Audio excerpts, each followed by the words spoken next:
Greetings to all. I'm Nipa Banerjee, currently a professional in residence with the School of International Development at the University of Ottawa and a principal researcher with CIPS, the Center for International Policy Studies.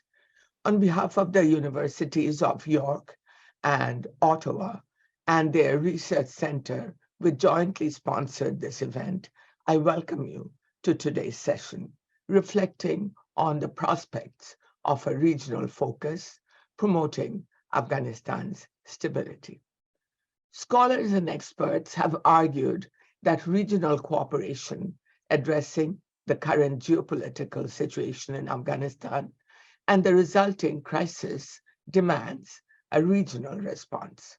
The premise is that the Afghanistan will stabilize only if the frontline regional powers, Iran, China, Russia, the 5 Central Asian states, Pakistan, and India, make constructive efforts to stabilize the country, even if they are motivated to do so out of their national self-interests. The speakers will review and assess the policies, security, political, and economic policies of the regional countries toward Afghanistan and Afghanistan's posture toward the neighbors. Their presentations will cover issues such as the impacts of the existing tensions between regional countries such as China, India, Pakistan, India, and Iran, India on the prospects for regional cooperation. I will now introduce the expert panel and the moderator. I introduce our moderator, Roland Paris, first. Dr. Paris will moderate the dialogue with the experts and the question and answer period with the audience. Dr. Roland Paris is a professor and director of the Graduate School of Public and International Affairs at the University of Ottawa. He is an associate fellow of the Royal Institute of International Affairs, Chatham House. He was the founding director of the Center for International Policy Studies. This is CIPS, today's event sponsors. So we are lucky to get him back as our moderator to the center that he founded originally. He has served in several advisory roles in the government, including as Foreign and Defense Policy Advisor to the Prime Minister of Canada. I will now introduce our panel members. Ali A. Jalali. Mr. Ali Jalali is a distinguished politician, diplomat, and academic who served as the Minister of Interior in the Republican government. He is an expert on political, military, and security issues in Afghanistan, Iran, and Central Asia. Mr. Jalali is now a distinguished professor at the Near East South Asia Center for Strategic Studies, National Defense University in Washington. By the way, when in the transition government, and I think in the transition government and later, when I was posted, I was representing the Canadian government at the Kabul embassy. You know, I had the good luck of working with him, so I know him for quite a while now. Now I will introduce Ahmed Rashid. Ahmed Rashid is a distinguished journalist and best-selling author of several books on Afghanistan, Pakistan, Central Asia, and the Taliban. In addition to serving as a correspondent for London's Daily Telegraph, covering this region, he has regularly contributed to the BBC and the Washington Post. Dr. Shanti Maria D'Souza. Dr. D'Souza, the founder and president of Mantraya, an independent research forum in Goa, India, is making extensive contributions in the realm of state stabilization and peacebuilding, and the politics of aid, development, and security in fragile states, with a focus on South Asia, India, Pakistan, and Afghanistan in particular. For further details, you may access her website, mantraya.org. Dr. Zhu Cheng-Liu is an associate visiting professor at the University of Texas in Austin, USA. He has taught courses on South Asian politics and Asian multilateral cooperations since 2008 at the Texas University. He was a senior research fellow at the China Institute of International Studies and China Foundation of International Studies. Dr. Liu co-hosted with Dr. Barney Rubin the China-US dialogue on Afghanistan during the Obama administration. His publications include thoughtful works on China, India, and Pakistan's policies and interactions in Afghanistan. Dr. Sergei Plekhanov, besides his presence as an expert in our panel today, Dr. Plekhanov is representing York University and its South Asia Research Center, which are co-sponsors of this event. Dr. Plekhanov is an associate professor at York University, Canada, and the coordinator of the Post-Communist Studies program at the York Center for International and Security Studies, and the director, South and Central Asia Project, York University. He is a well-reputed Canadian expert in the local, regional, and global aspects of the crisis in Afghanistan. Dr. Farida Ahmed Touki. Dr. Touki is a senior fellow serving Afghanistan and the Middle East program at the Institute for Peace and Diplomacy, a nonprofit and nonpartisan North American think tank. He worked with the United Nations in Afghanistan and undertook research with USIP, United States Institute of Peace. His most recent research work with USIP covers Iran's policy towards Afghanistan. His research interests include politics and religion, state building, political sociology, and Middle Eastern politics. He served as an instructor at Georgetown University and currently teaches courses at the University of Ottawa. I have to apologize for introducing our speakers with such brief bios due to time constraints. I could not do justice to their qualifications. To the panel members, I say, if you are willing to share your web pages and contact addresses with interested individuals, please do so as the event proceeds. Like, you can do it probably in the chat area. Thank you very, very much. And I would now invite Roland. I invite you to begin the dialogue session with the panel. Thank you very much, Nipa. Thank you to all of the esteemed panelists who have joined us today for what I'm sure will be a really fascinating discussion about the region and the regional dynamics surrounding Afghanistan and the prospects for cooperation. The session will be divided up into a number of different sections. The first part, we're going to be talking about the neighboring countries' interests and politics and policies towards Afghanistan. And in that opening part, I'll call upon each of our panelists to make introductory remarks, and each of them have been asked to address a different country or a different set of themes. And then in the second section, we're going to talk about prospects for regional cooperation and the main impediments to that cooperation. And then we'll have a section at the end for Q&A and for discussion, and there'll be opportunities for audience members to put questions into the Q&A function at the bottom of your screen. So we're going to run until 11:30 a.m. Eastern time. Right now it's 9:10 a.m. Eastern time for those of you in other time zones. So we're looking at about just over 2 hours. And we're going to start then with the first section, which is on the neighboring countries' interests and policies towards Afghanistan. Each speaker is being asked to take 10 minutes, a maximum of 10 minutes, please, to address a different theme.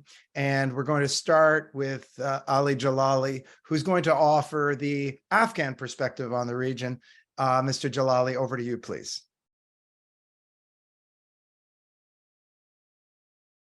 Thank you very much. Thank you for giving me this opportunity to share my views.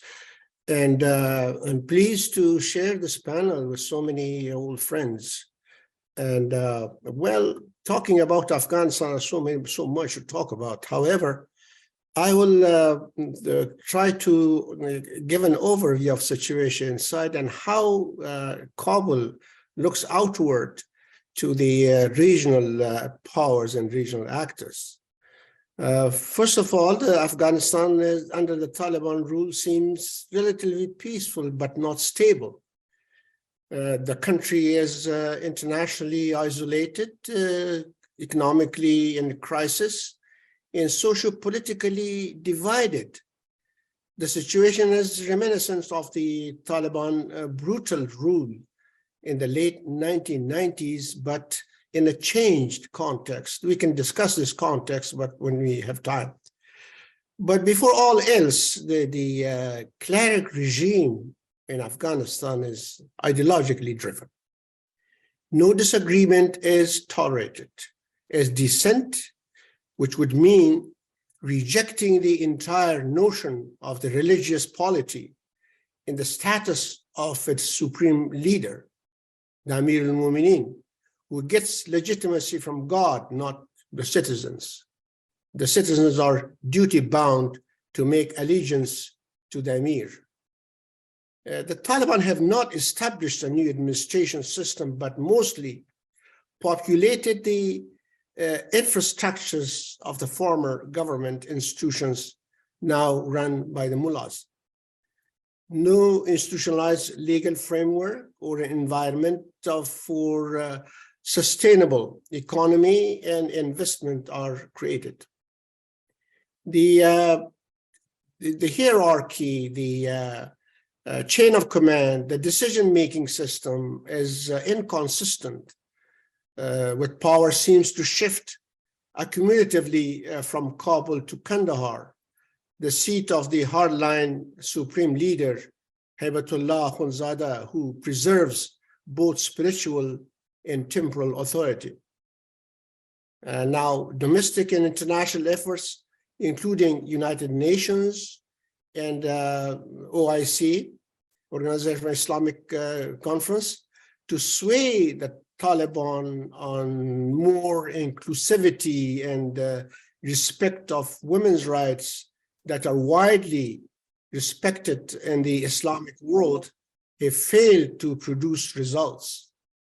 Meanwhile, the leverage of the international recognition is not proving useful in producing change in Taliban position, no response to sanctions either.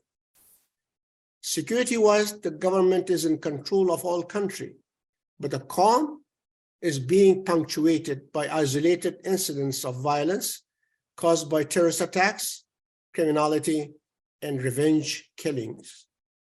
However, there's no effective opposition inside or outside Afghanistan yet.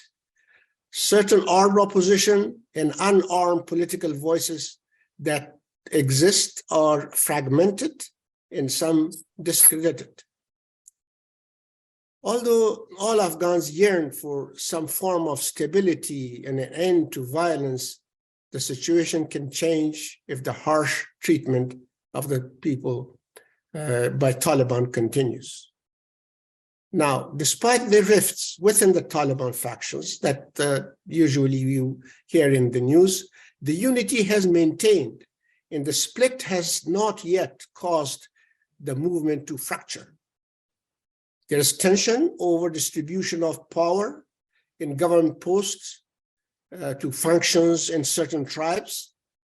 The Taliban recognize that if they do not stick together, they will lose everything. they will lose everything. Although the total economic collapse has averted, the humanitarian crisis is enormous, with reports of up to 6 million people facing famine and many millions more in desperate need.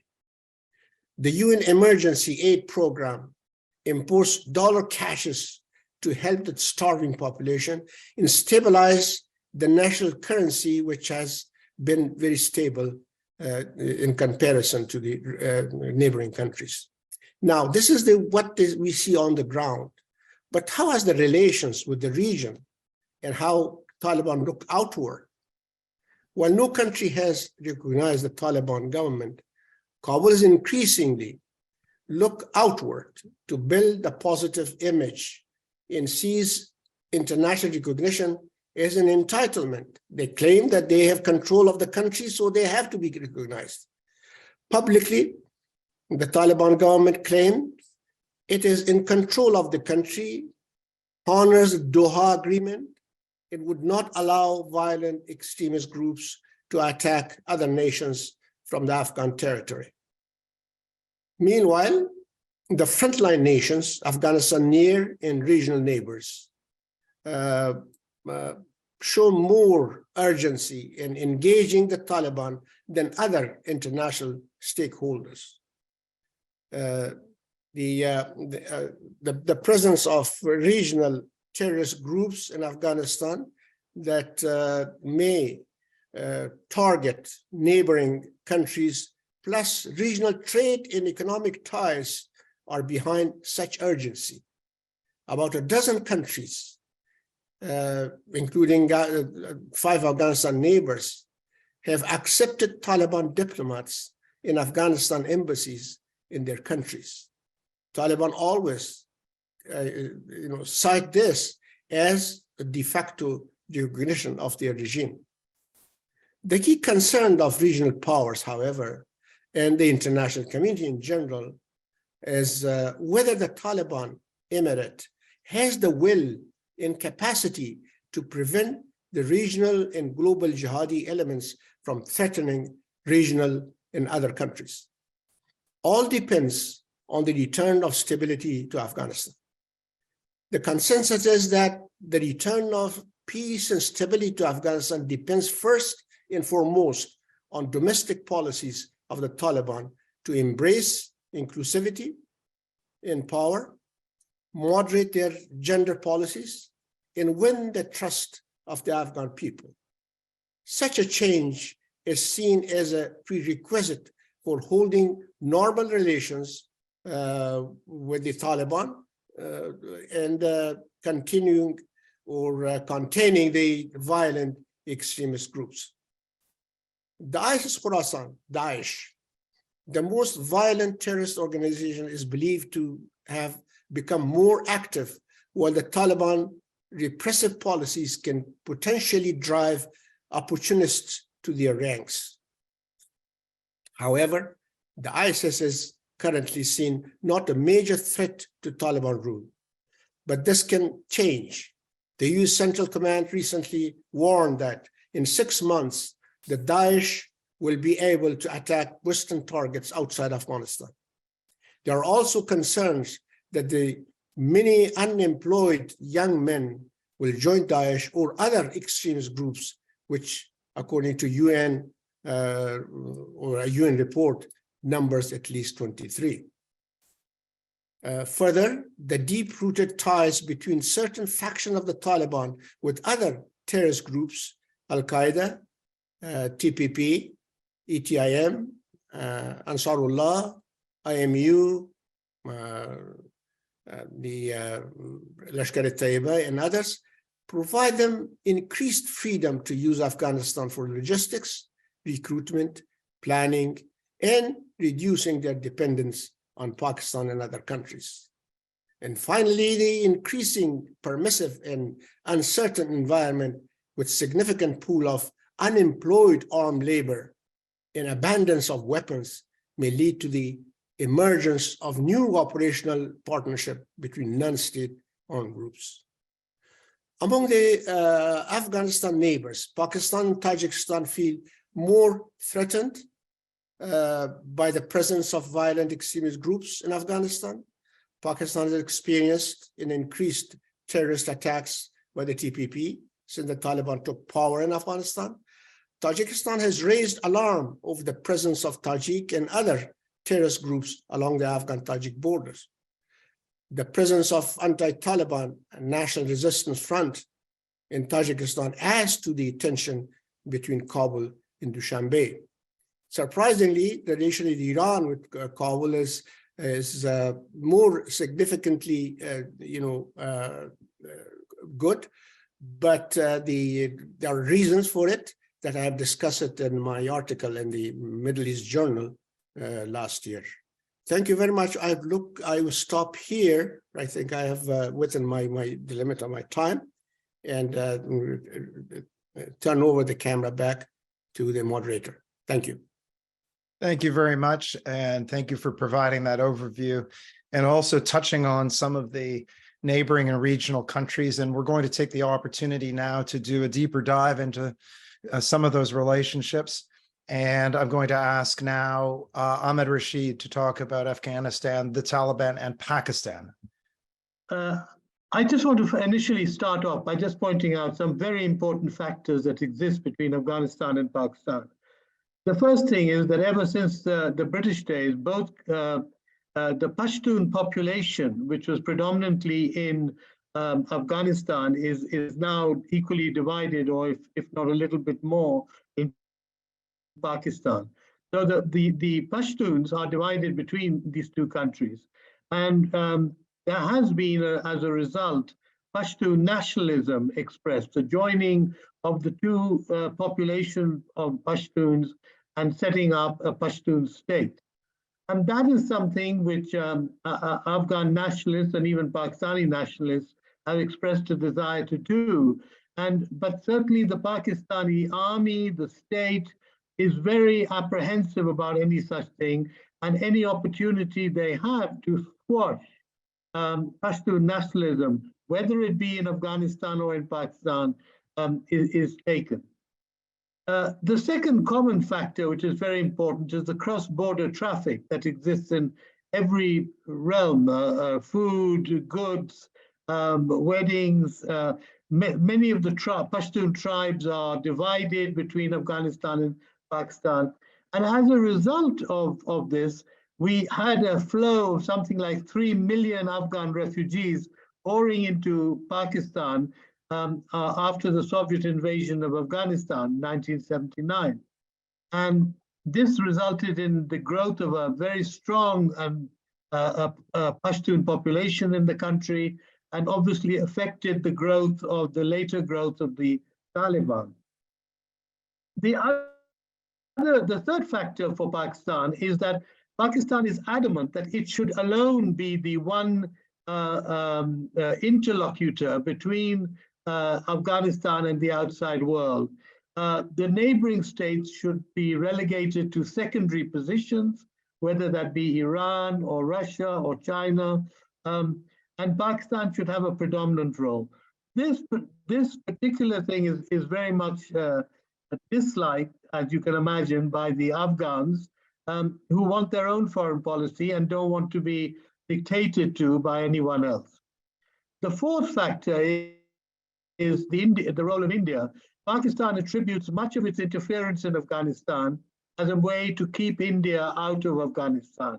In other words, to make sure that Indian influence is zero. Now, the Afghans have a very long historical a long history with India. Afghanistan and India, even during the British days, India was treated as a friend, and often there was mobilization against the British jointly by Indian Muslims and by Afghan Pashtuns. So I think we have to keep in mind that the interference that followed the Soviet invasion, that interference was fueled largely by obviously the outside forces, but also the fact that countries adjacent to Afghanistan were basically told to keep out of Afghanistan by Pakistan.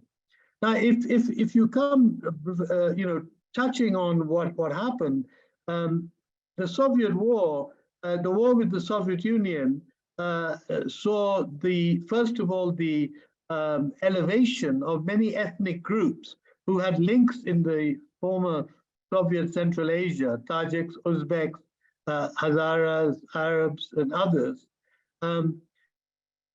That was a new development, and Pakistan really had no links with those groups initially, and those groups looked towards India for support, India and the West. And we know the Americans supplied billions of dollars worth of arms to the Afghan Mujahideen, precisely to defeat the Soviet Union, but also to wean away or reduce to some extent a Pakistani influence and make sure that no country predominantly dominated Afghanistan.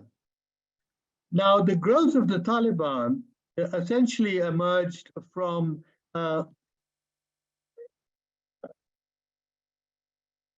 sorry, I've got a bit of a cramp. The relationship with the Taliban was that the defeat, the withdrawal of the Soviet Union from Afghanistan, the defeat of the Soviets, and the collapse of the communist government in Kabul in the 1980s led to a vacuum, which in turn led to a very brutal and bloody civil war inside Afghanistan essentially between the Pashtun South and the non-Pashtun North, which was dominated by Tajiks and Uzbeks. Pakistan's attempts to keep India out were by and large successful, because India did not have a direct border with Afghanistan, but India did help the non-Pashtuns to some extent. And other countries also weighed in helping the non-Pashtuns. So Pakistan's attempt to keep everyone out of Afghanistan was basically badly flawed and impossible to fully implement. And as a result, Pakistan threw its weight behind the Taliban as a Pashtun force, as a messianic religious group that would sweep away all the old vestiges of domination and allow the Taliban, who are Pakistan-backed, to provide the kind of self-rule that Pakistan desired more than anything else. And I think that this interference has been the primary factor for the tensions between Pakistan and Afghanistan. And and the major issue right now, of course, is the fact that the Taliban victories in Afghanistan have generated a Taliban movement in Pakistan also, called the TTP, or the Pakistani Taliban. Now, these Pakistani Taliban are absolutely adamant that they want to impose an Islamic system in Pakistan, similar to what the Taliban have imposed in Afghanistan. And this is being resisted by the state. But the state also does not acknowledge that the mistakes it made by distancing itself from other neighboring countries like Iran, like Russia, China, Central Asia, not allowing these countries a more upfront role to play earlier in the day. And secondly, the India bogey, which is more or less not taken very seriously, because India has never had a devastating impact on Afghanistan. It's had certainly a cultural impact and other attributes, but it has not been able to dominate Afghanistan in any profound way.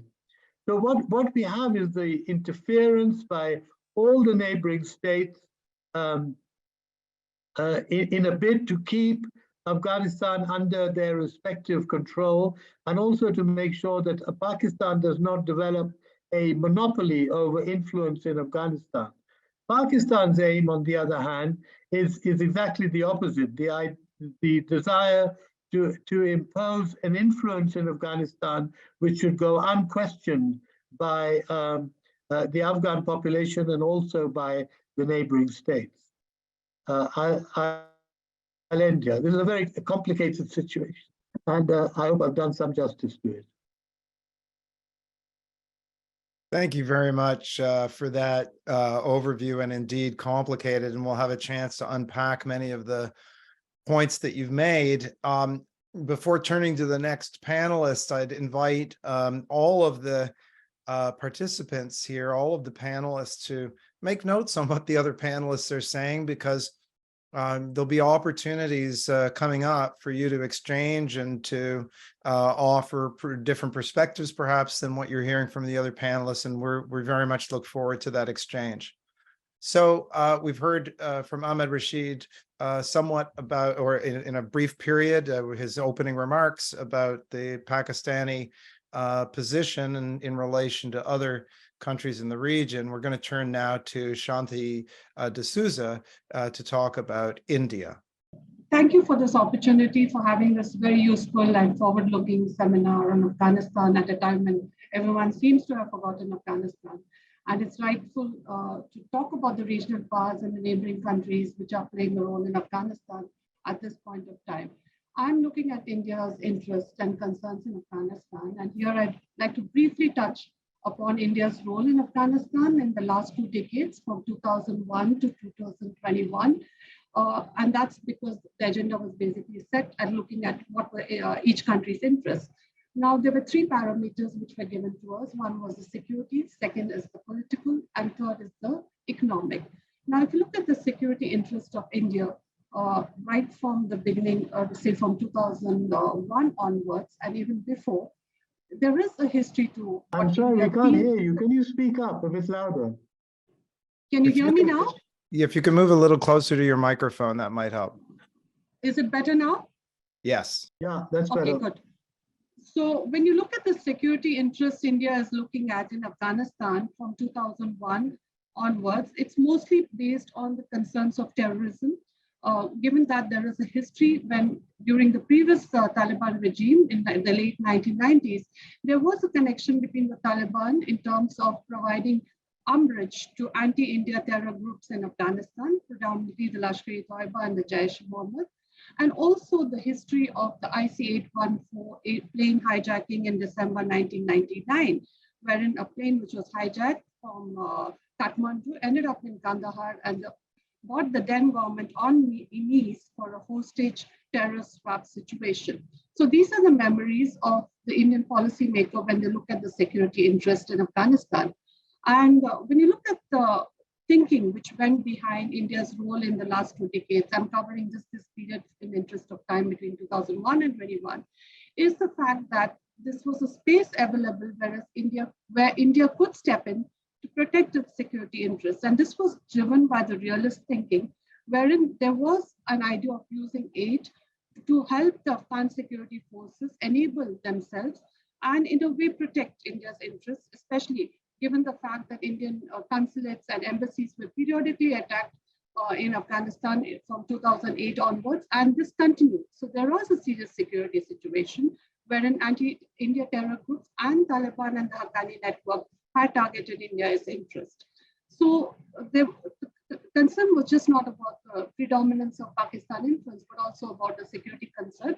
But the second is also about the strategic concern of where Pakistan, which was looking for strategic depth, which Mr. Ahmed Rashid mentioned, actually helped play the India bogey to such an extent that India's aid and assistance to that country was seen as something counter to Pakistan. If you look at what India did in Afghanistan in the last 2 decades, it has provided more than $3 billion US aid to Afghanistan in various projects covering 34 provinces of Afghanistan.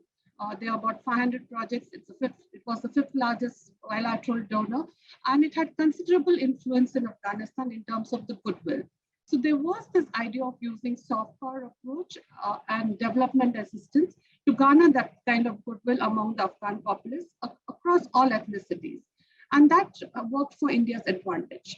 Now, if you look at the political sector, now India was not really looking at promoting democracy. It never does that. but it did support democratic dispensation in Kabul, however imperfect it was, because it was a hedge against this anti-India groups and also about the rising influence of other regional countries. So if you look at the political sector, India contributed tremendously in terms of having elections and providing assistance in terms of conducting parliamentary exchange programs and including building a parliament out there. So the political spectrum of India's engagement in Afghanistan was wide-ranging in the sense of reaching out to huge number of political groups. And therein there was a limit because India since supported the democratically installed government in Kabul at that point of time, did not go ahead with the peace-building avenues opened by various countries, including the US, because US went ahead and signed the peace deal in Doha between the Taliban and did not really include the Afghan government in very, many ways. And since India was supporting the Afghan democratic government at that point of time, it did not involve itself in the peace building. The third is the economic. Here, again, India had substantial interest, and herein, I think there is a neoliberal argument to understanding India's economic rationale, where India sees Afghanistan as a land-rich Central Asian republic, where there is huge access to energy reserves and building this connectivity in terms of having those Turkmenistan, Afghanistan, Pakistan, India pipeline, regional connectivity projects, investments inside Afghanistan in terms of the mineral reserves. India invested in the Hajikap iron ore fields, where Canada also invested. So there was considerable interest in the economic aspects of Afghanistan. And India also had an investment summit in June 2012, whereby it invited various investors. So this was what India was doing in Afghanistan for the last 2 decades, and this is very briefly summarizing it.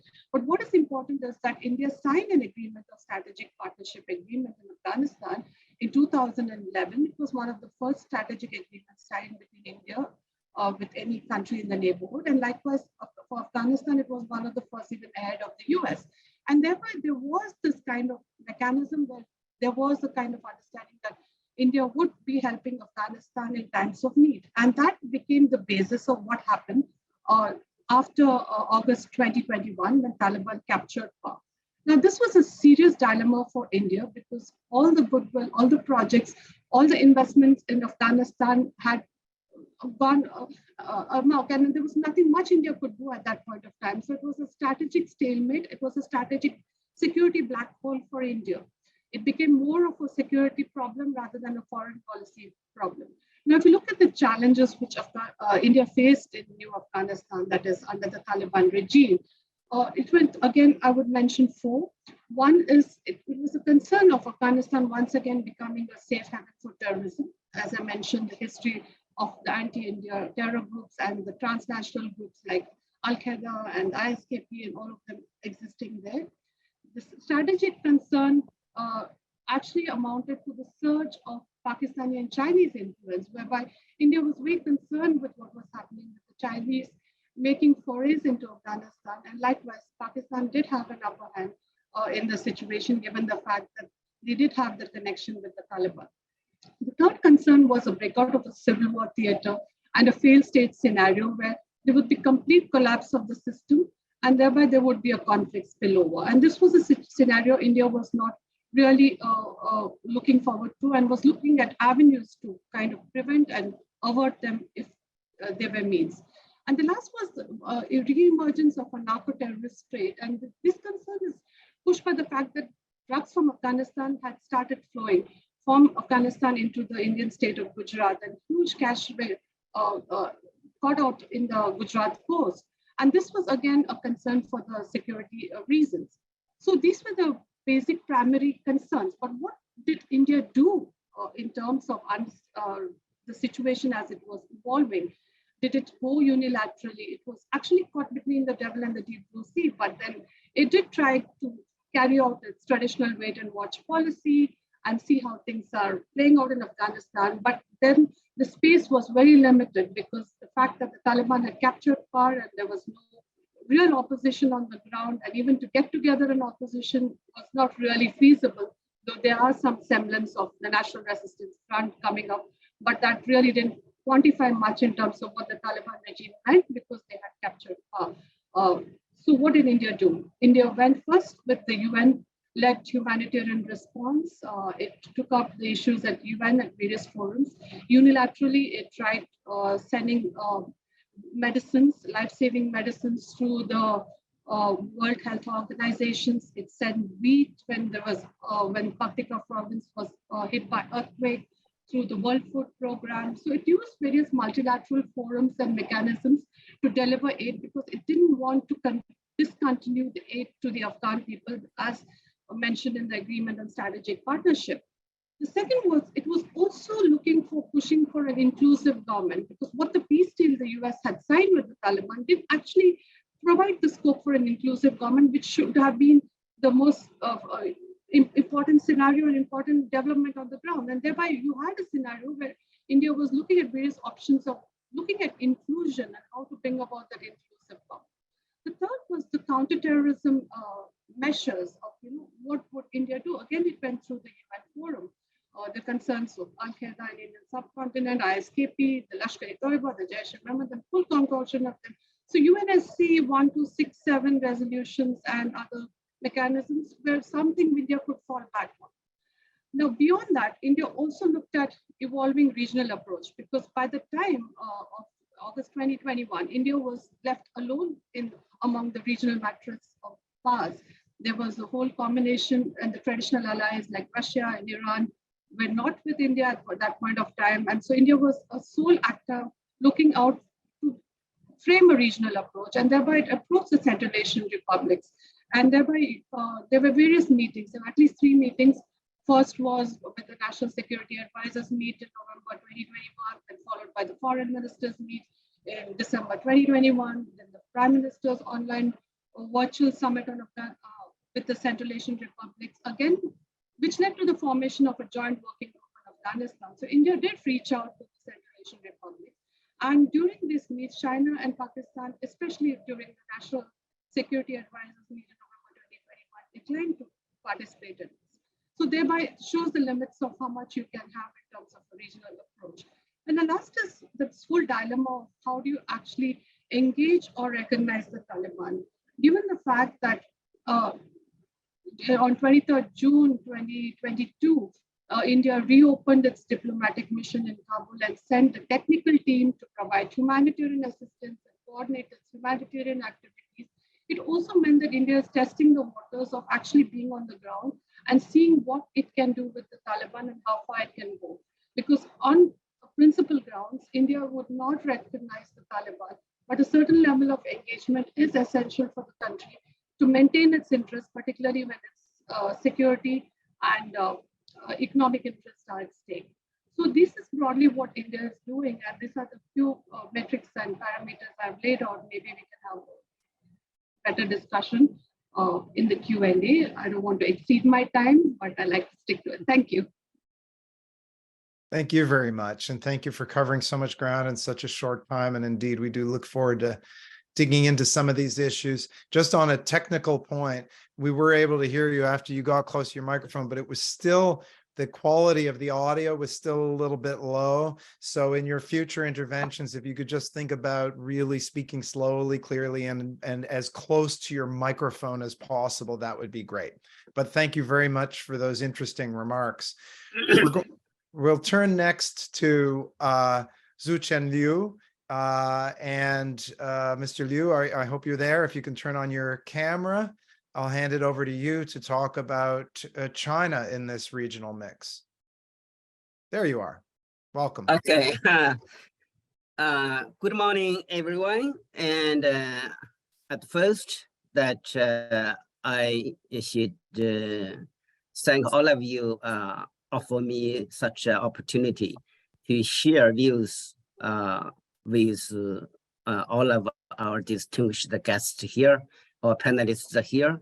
And also, I just try to introduce what is happening around the neighboring states and related to Afghanistan. That means what is the interest? As we all know that we cannot choose neighbors, we can choose friends, but we cannot choose neighbors. Afghanistan is located at the so-called heart of Asia, landlocked country in Asia. So there are seven neighbors,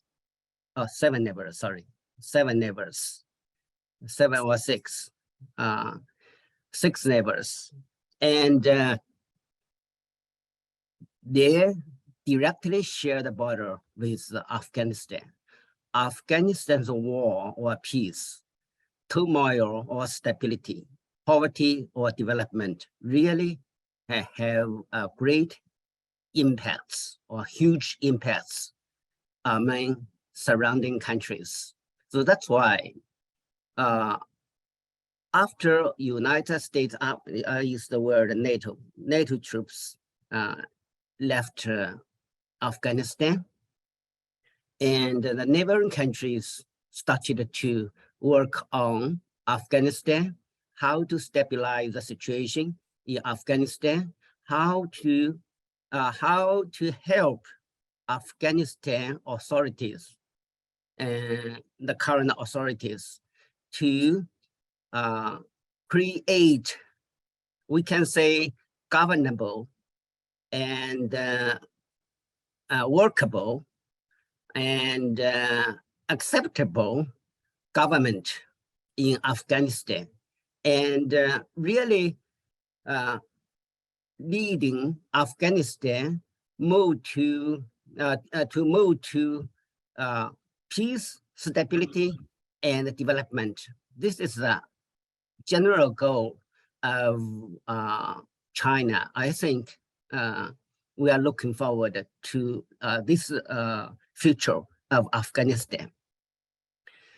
And after foreign troops left Afghanistan, certainly as we know that the Taliban took over Kabul, became a de facto government or authority in Afghanistan. But how to deal with that? We talk about the crisis. Really, it is not a single crisis. There are overlapped crises in this country.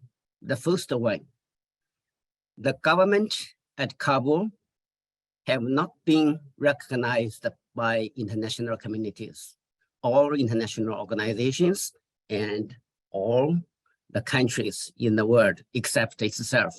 This is one big challenge. The second, there is a Taliban government in Kabul. It doesn't mean this government has successfully achieved control of the whole territory in this country. That's the second. That means Republican insurgencies or resistance movement there, not just this or some other insurgencies in other places in this country. So the country remain divided. The third, the war ended, but the terrorist groups, as the several panelists already talked about, the activities continue there, even intensified. So this is a big challenge, not to Afghanistan itself, also to the neighboring countries, and even our international community. The fourth crisis is humanitarian problems. As we know, the poverty there, more than half of the population in acute poverty. They need food, they need clothing, they need housing, everything they needed. So all these put together, 3 or 5 crises overlapped. How can we help this country and Afghanistan people? This is a big issue, big challenge, not just to the neighboring countries, also to the whole world, to our UN, to our international communities, to the countries far from Afghanistan. The second issue, I try to talk about China's effort after NATO's troops left Afghanistan. And really, China tried one thing, that means China tried to pursue a pragmatic diplomacy to Afghanistan, foreign policy to Afghanistan. We should recognize, except Taliban authority in Kabul, no other authorities can say they control the country. So, so far, we have not recognized the Afghanistan Taliban interim government yet, but we try to pursue such kind of pragmatic ties with these authorities for meeting such kind of 5 or 6 or more crises or challenges we are facing. What we have done, really for China, not just the one country, not just the unilateralist measures moves, we have worked with all the neighbors, Pakistan, Iran, Tajikistan, Uzbekistan, Turkmenistan, and plus China. And started just after the foreign troops left Afghanistan in September, and held the first neighboring states foreign ministers meeting, and hosted by Iran. By Iran, then by Pakistan, the second, just the next month in October. But at that time, just the neighbors of Afghanistan, direct neighbors of Afghanistan. But from my understanding, yes, these six countries are directly shared borders with Afghanistan. They definitely are neighboring states. But for Afghanistan problems or challenges or crises have been already internationalized, globalized, as we know. That we can find really for the past several decades, we can find some geopolitical stakeholders, or use the word neighbors, like Russia, like India, like Saudi Arabia, like Qatar, like UAE, like Turkey. All these countries have been got involved Afghanistan issue or crisis for the past decades in one way or another. So how to deal with, have such an approach to deal with the current challenges or in the future, at the moment and in the future. The most important thing, that means we know that NATO's military approach definitely failed. Now we neighbors approach. What is neighbors approach? The neighbors approach is diplomatic approach. Diplomatic approach should be multilateral, should be inclusive, should be transparent. So everything that means put on the table. So last year in March, China host the third Afghanistan neighbors foreign ministers meeting. And we have invited not just 6 members, 6 neighboring states, also plus Russia, and plus and also invited Qatar. As we know, we United States ambassador to Qatar really in charge of Afghanistan affairs. We also invited Foreign Minister of Indonesia.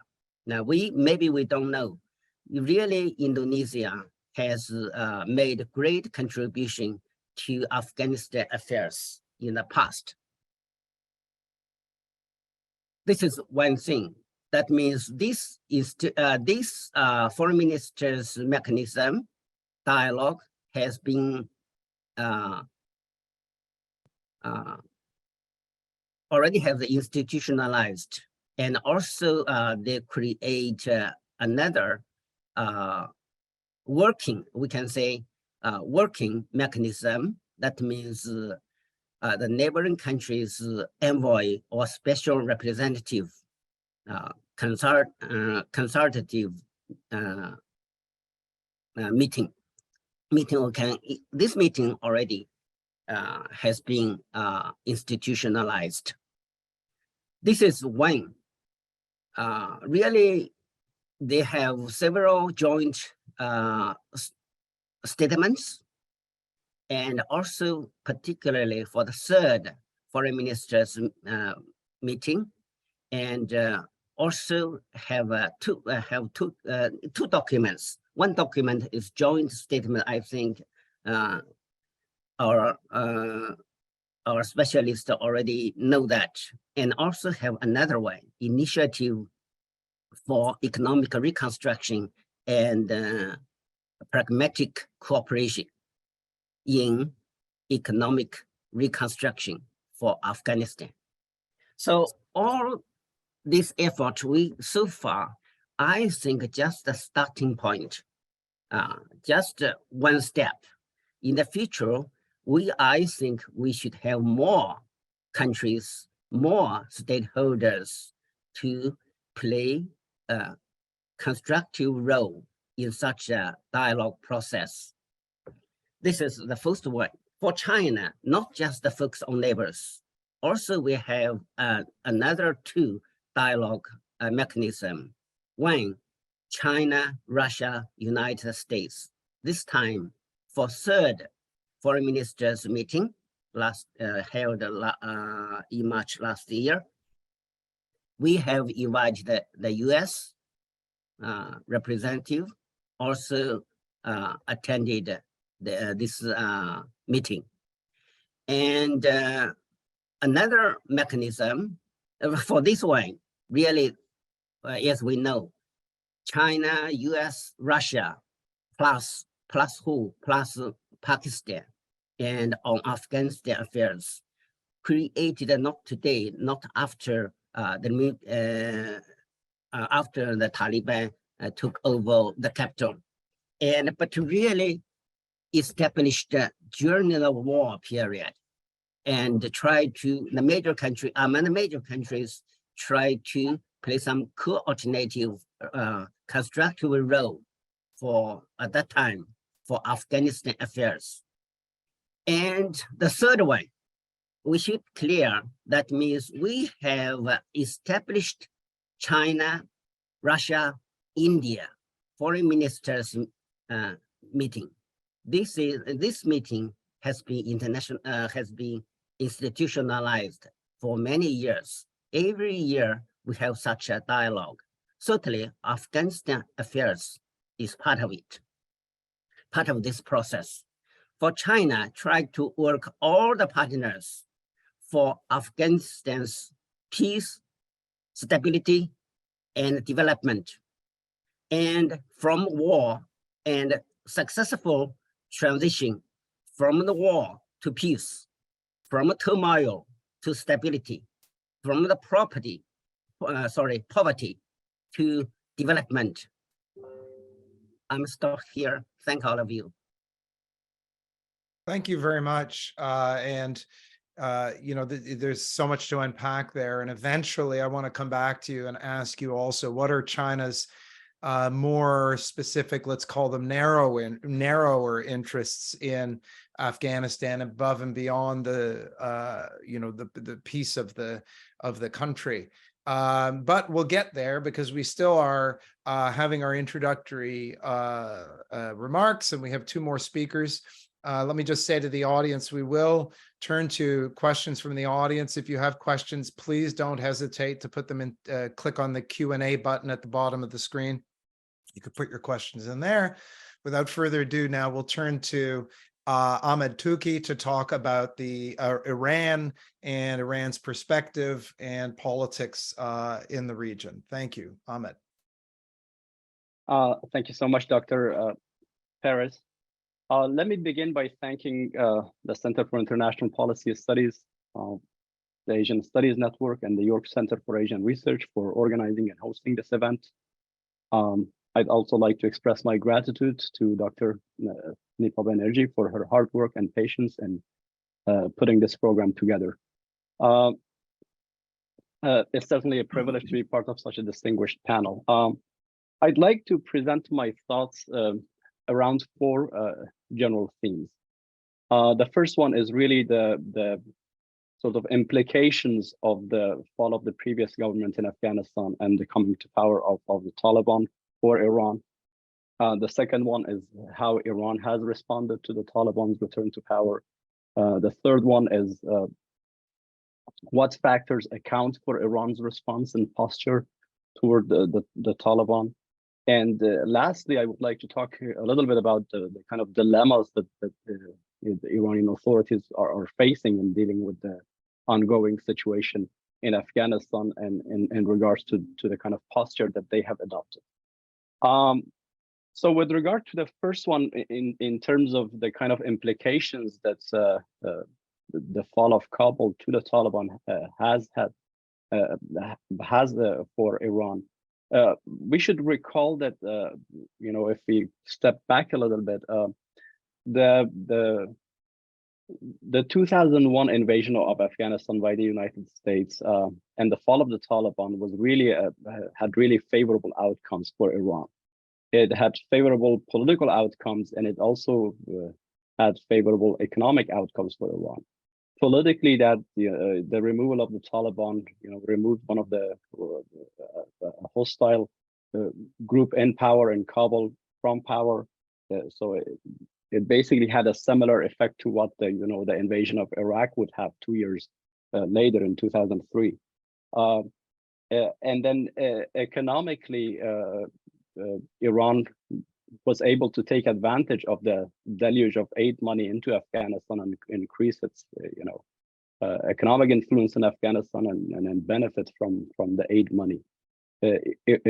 Iran was over the second decade of the life of the Republican regime in Afghanistan. Afghanistan was always among the top 5 export destinations for Iranian goods. In the fiscal year ending in March 2021, the Iranian exports to Afghanistan accounted for 7% of its non-petroleum exports. A figure, I believe it was around $2.3 billion,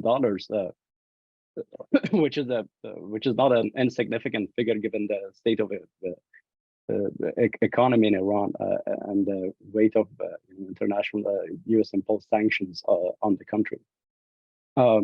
So Iran benefited both politically and economically from the intervention, despite the fact that yes, Iran was apprehensive about the presence of U.S. and NATO forces on its borders, but generally it was able to, Iranian politicians and analysts thought that they could maybe work with the U.S. and NATO, deal with that threat, and we're happy to actually see the Taliban being removed from power. They actually helped the U.S. They helped the U.S. By providing back in 2001 by providing intelligence, and then they also helped with during the diplomatic phase in the Bonn Conference of 2001 in Germany in bringing about and ensuring a kind of agreement about the transitional government in Afghanistan. So Iran was this is all to say that Iran was a major beneficiary of the post-Bonn order in Afghanistan. So that's why when the Doha talks began in 2018 between the United States and the Taliban, Iran began to, to get worried about the direction of talks, and Iranian authorities started to saying that, they didn't want, they were in favor of a situation that would lead to the absorption of the Taliban into the Republican government in Afghanistan, and they didn't want to end up with a situation in which the Taliban would dominate Afghanistan's politics, which is actually what happened, with the fall of the, as we all know, with the fall of the government, the previous government, and the domination of Afghanistan by the Taliban. So how has Iran responded to that? Basically, if I were to summarize Iranians' response, it's basically pragmatic engagement with the Taliban without formal recognition. So those are that is really the major principle of Iran's approach to the Taliban. Iran has been trying very hard to adopt a non-confrontational approach to the Taliban, to extend necessary cooperation. And the Taliban generally have tried to reciprocate this.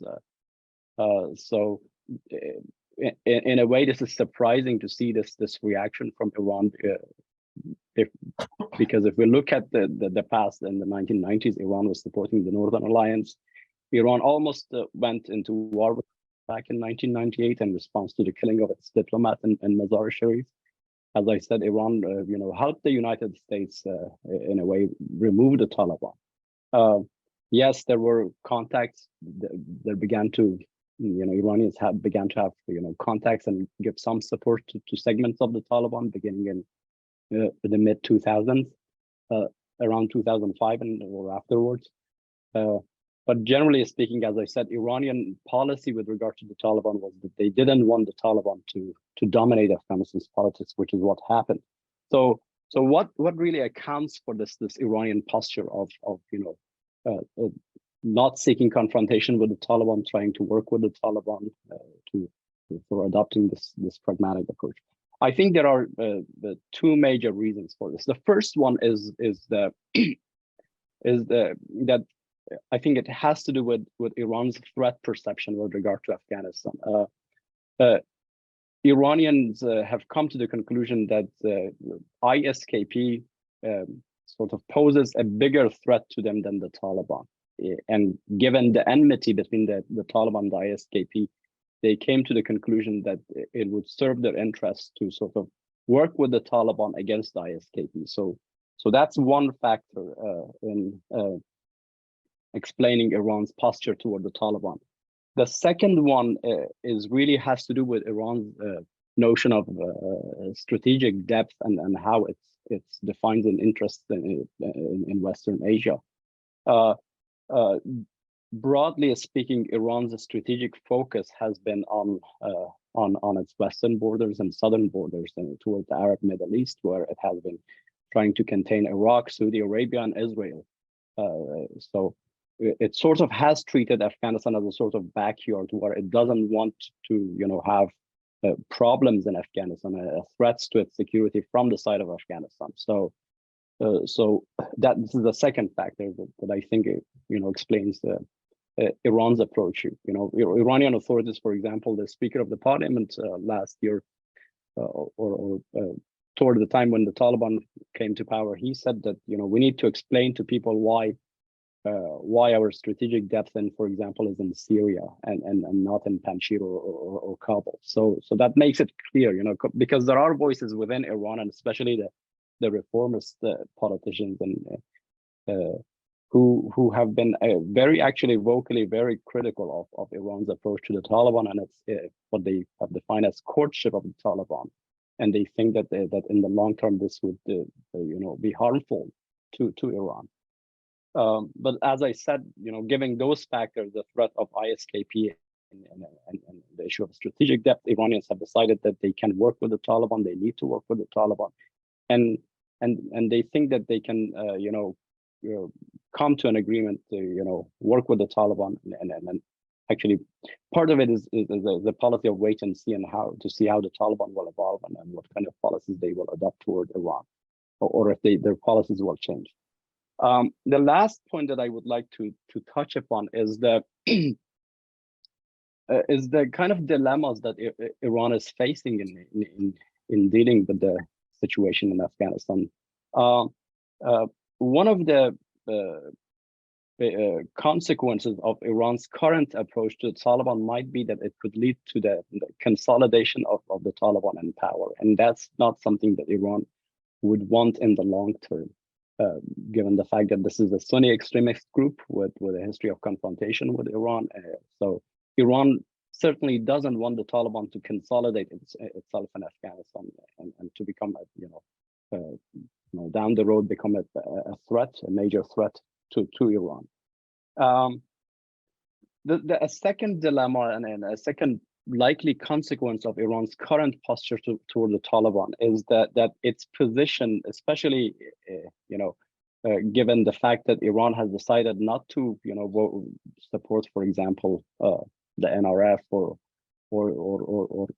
any other groups that might try to start to be fighting against the Taliban. That could backfire. That could provide a space for Iran's regional rivals to play a much larger role in Afghanistan. Other countries like, for example, Turkey, or it could give a bigger role to Pakistan, for example. So Iranians are mindful of these two. That they don't want that. They know that their policies might lead to the consolidation of the Taliban in Afghanistan or benefit their regional rivals. And then lastly, Iranians have to think hard about the implications of their current policy of engagement with the Taliban for groups that have been traditionally close to Iran. The Shia groups and the Persian-speaking groups who are Iranian allies for several decades. Some of these figures are currently based in Iran, but Iranian authorities have said publicly that they would not allow them to establish formal structures with the aim of opposing or fighting against the Taliban, which goes in line with their policy of courting the Taliban. So I think I will stop there, and then we can obviously take up some of these issues later on during the next phases of the discussion. Thank you so much. Thank you, Dr. Touki, and we will indeed pick up some of those points.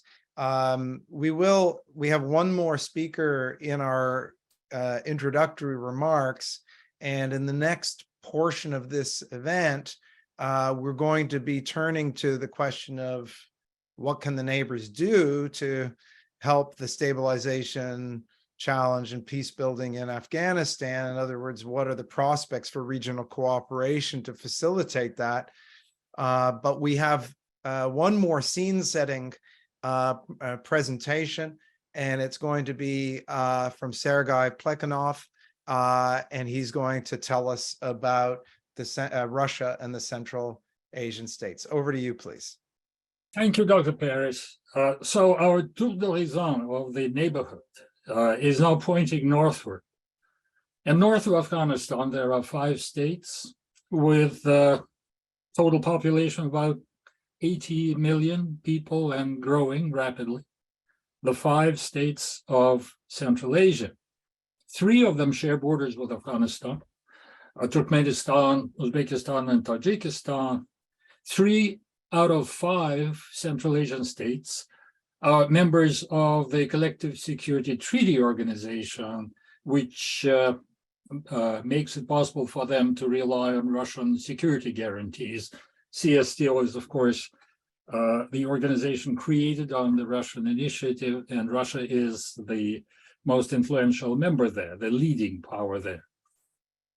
The only member of CSTO on the Afghan border is Tajikistan.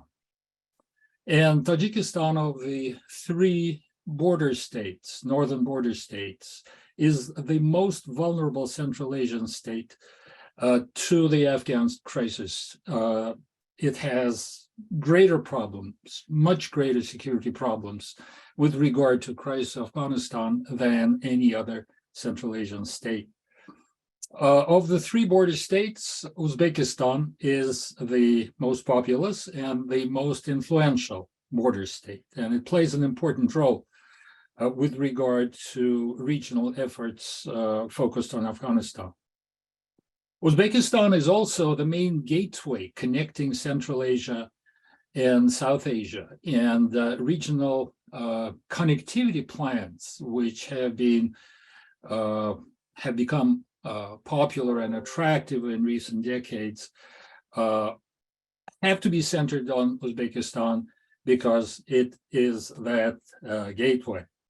And of course, there is another international organization which includes most of the Central Asian states, 4 out of 5, and that's the Shanghai Cooperation Organization, which was launched actually in Central Asia, with Russia, China, and the Central Asian states becoming the founding members.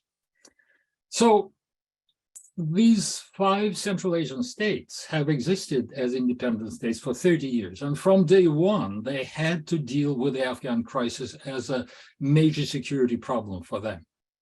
Because the war in Afghanistan, it started before the Soviet Union was dissolved, and the 5 states emerged very reluctantly as independent states because they lost more from the dissolution of the Soviet Union than they gained. And of course, each of them had huge problems, continue to have huge problems of state building and economic development and so on. And for them, peace and security in Afghanistan, achieving peace and security in Afghanistan, in whatever form, is a very, very important common interest. And that's why they've all been active participants in efforts to stabilize Afghanistan, to reach peace and stability and recovery in Afghanistan. So both for the security interests and for the development interests, the resolution of the Afghan crisis is a top priority. As far as their economic interests with regard to Afghanistan are concerned, we have to keep in mind that with the dissolution of the Soviet Union, each of those countries had new opportunities open for reaching out and establishing stronger economic contacts, connections to international markets, potential access to the Indian Ocean, because they were now on their own and they were desperately looking for alternatives to the integrative systems that they were part of when the Soviet Union was still there. And of course, this opening to the South did not exist for them. And now there is this opening, but in order to realize the economic opportunities, you have to achieve peace and stability in Afghanistan. So that increases, there's this economic underpinning of Central Asian interest in Afghanistan has to be kept in mind. So they also counted on the fact that for Afghanistan itself, linking up with northern neighbors and the development of various forms of regional connectivity and networking, for Afghanistan, it would also be of, and it is and continues to be a major priority. So the 3 border states are particularly interested in the development of north-south corridors, transportation and trade corridors, whereas Kazakhstan and Kyrgyzstan are actually more integrated into east-west links connecting China to Europe. So, but they're also interested in the north-south routes, which are important for them in a number of ways. So in the past couple of decades, following the overthrow of the first Taliban regime, Central Asian states were very interested in various plans for the development of Afghanistan as the crossroads, as the Asian crossroads for the trade, energy, and communication networks. And it was obvious to them that all those plans could be realized only if the Afghan crisis were resolved, which made them active participants in international efforts. Unfortunately, most of the plans stayed on paper. In fact, one big plan, or relatively big plan, for the development of new transportation links was the Khairat-on-Mazar-e-Sharif Railroad, which is about 100 kilometers long. There is a plan, and currently it's still in the works, to extend that to Kabul and Peshawar, which of course would be a very important artery, communication, transportation, and trade, connecting Central Asia, giving them access to the ocean. Now, and then came August of 2021. So with all the problems that still existed while NATO was still there was now a much bigger problem. The Taliban came to power, and new uncertainty, new security concerns dominated the thinking in Central Asian states. So there were huge questions. What kind of a regime would the Taliban create? Will they be able to stabilize the country? Or would Afghanistan again become a source of regional threats? And would the civil war in Afghanistan continue? Also, what about the deepening socioeconomic crisis and the increase in the number of refugees? There's a new flow of refugees from Afghanistan to Central Asia. What about the threat of extremist ideology being exported from Afghanistan to Central Asia and the terrorist threat? So the policy that the Central Asian states adopted toward the new regime in Kabul was characterized as a policy of strategic patience. They fully share the international consensus on what the Taliban are expected to do if they want to maintain normal relations with the rest of the world and to be able to govern and stabilize Afghanistan. Inclusive government, protection of human rights, women's rights in the first place, measures against the drug trade, which is increasing, and fight against terrorism. And while those expectations, or you might say those conditions, remain part of the official policy of all Central Asian states toward Afghanistan, there is also a policy of engagement with Kabul. And attempts to try to work with the Taliban on economic development projects and transportation corridor. And all Central Asian states count on Taliban's own interest in such cooperation. So it is not in the interest of the Taliban regime to see Afghanistan as being isolated. And the dire economic straits in which Afghanistan finds itself, of course, call for active development of relations with the neighbors around projects for regional networking. Now, of course, Tajikistan is a special case among the 5 Central Asian states. It's a country of 10 million people, as predominantly ethnic Tajiks. Now, there are at least 15 million Tajiks in neighboring Afghanistan. So it's similar to the Pashtuns living in both Pakistan and Afghanistan. The fact that there is this ethnic affinity between Tajikistan and Afghanistan, the long border between the two countries, makes Tajikistan more deeply involved in the Afghan conflict and more vulnerable to the Afghan conflict than any other Central Asian state. The regime which is currently in power in Tajikistan, which has been there for almost 30 years, is entering a very problematic and dangerous stage because Imam Ali Rahman, the president, has established an authoritarian personalistic regime. He's getting old and sick, and the struggle for power, the struggle for the legacy, for who will rule Tajikistan and what kind of political upheavals will take place inevitably as in that transition. All those issues exacerbate the situation So in Tajikistan, there was a profound shock shared not only by the ruling elites in the country, but also by large numbers of the population. A shock at the collapse of the regime and the empowerment of the Taliban and the policies of Pashtunization, which began to be pursued by and is currently being pursued by the Taliban regime. So the ethnic group, which has historically played such an important role in the Afghan state and which accounts for almost half of the population of Afghanistan, by some count, for 40%, 42%, is now threatened. Its rights are not recognized. There's been a purge of Tajiks from all institutions of Afghanistan, and naturally that is discussed in neighboring Tajikistan, and the outrage at the treatment of Tajiks is part and parcel of the public opinion. And that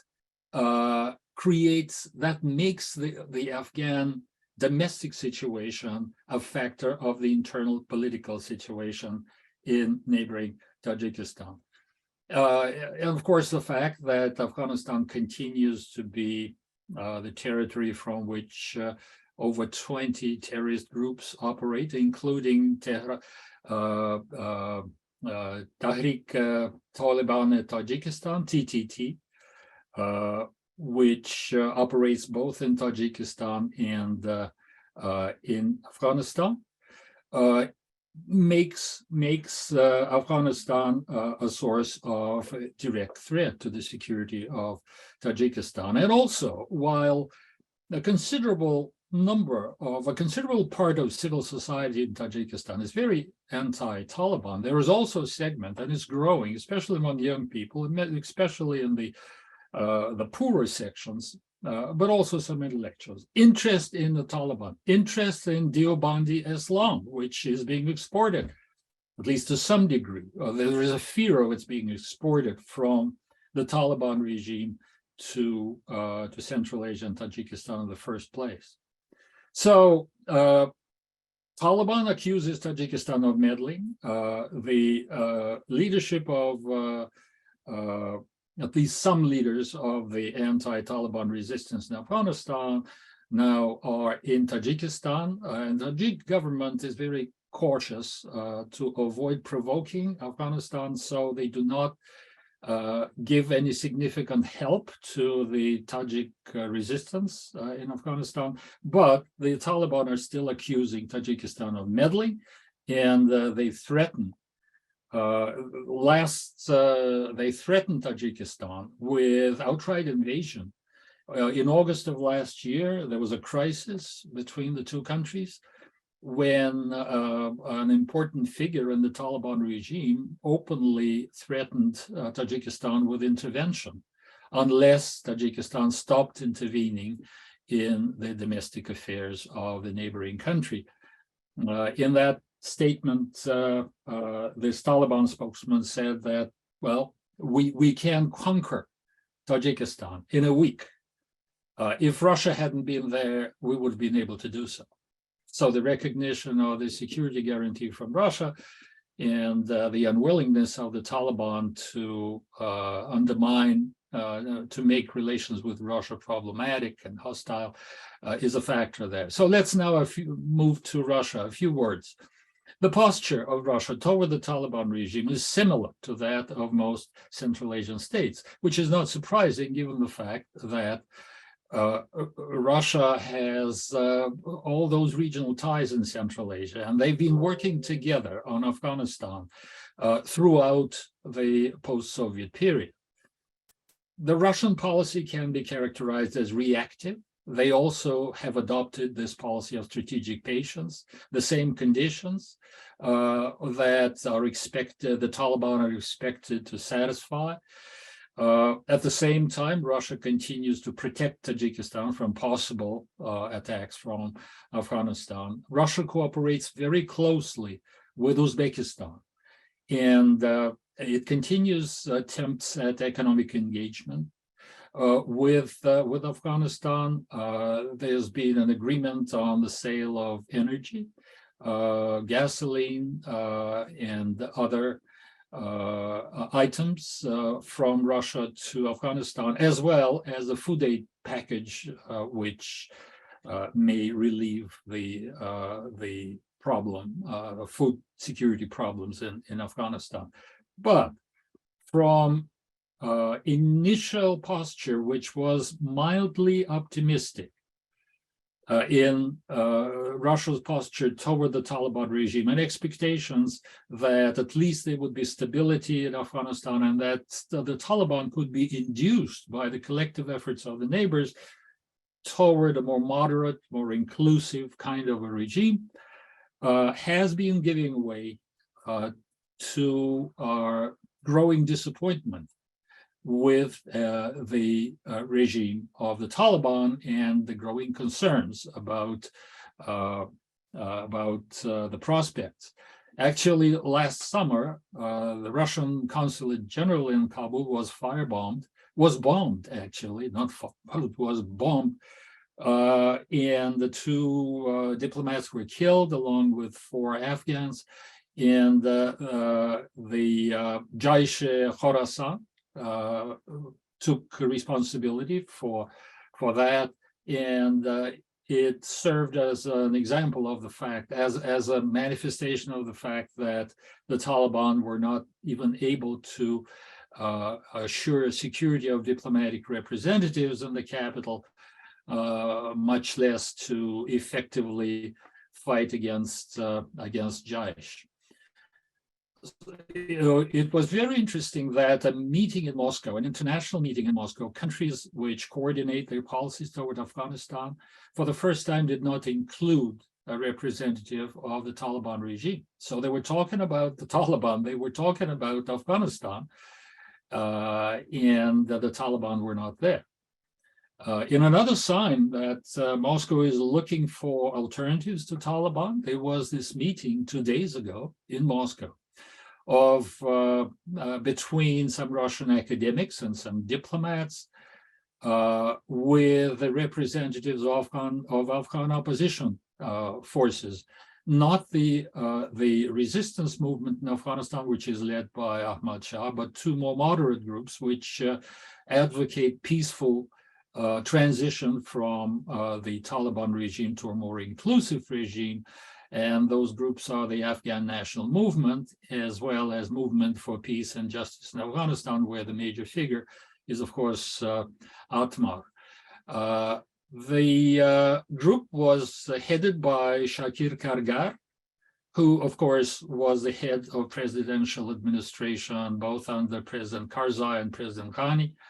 It included 3 former ministers of the Afghan government, and they had a wide-ranging discussion of possibilities of developing closer ties, cultural ties, and so on. Ostensibly, the agenda was not political, but no one really believes that. Of course, those were informal consultations about ways to evolve from the current Taliban regime to other regimes, to something more sensible and sustainable. Meanwhile, Russia continues to refuse to issue official recognition to the Taliban regime. And of course, the Taliban continue to be officially regarded in Moscow as a terrorist organization, which is banned in the territory of Russia. It seems that strategic patience in Russia, as well as in Central Asian capitals, is running thin. Thank you. Thank you very much, Sergey. And we've had a chance already in this session to, to be introduced to the complexity of regional politics, and it's fascinating what all of our panelists have said so far. We have almost an hour left, and we're going to dive now right into the question I'm going to ask each of the panelists to really address the question of, well, what are the prospects for a higher degree of regional cooperation now that you've laid out some of the context What specific form could this regional cooperation take? What could it accomplish? Please keep your responses relatively short, like no more than 5 minutes each. Please set a timer if you need to. And I'm going to try and weave in some of the questions that we've already received from the audience participants. And I'm going to turn to Ali Jalali first to answer this question about what are actual prospects for regional cooperation? What would it take? What could it accomplish?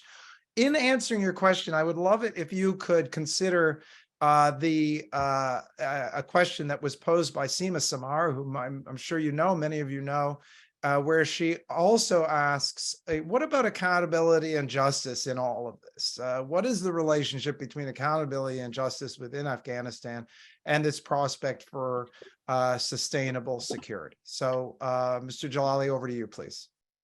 Thank you very much. Yes, I think we will come back to this human rights issue, which is a common cry everywhere in the region and around the world. However, all depends how this can be responded by the Taliban and other groups in Afghanistan. As we heard from our friends, Mr. Ahmad Rashid, Shanti, Dr. Tuhi, Dr. Plekhanov, and Dr. Liu, all these countries around Afghanistan are shape their reaction to Afghanistan or dealing with Afghanistan on the basis of their own interest. So there are two ways of influence.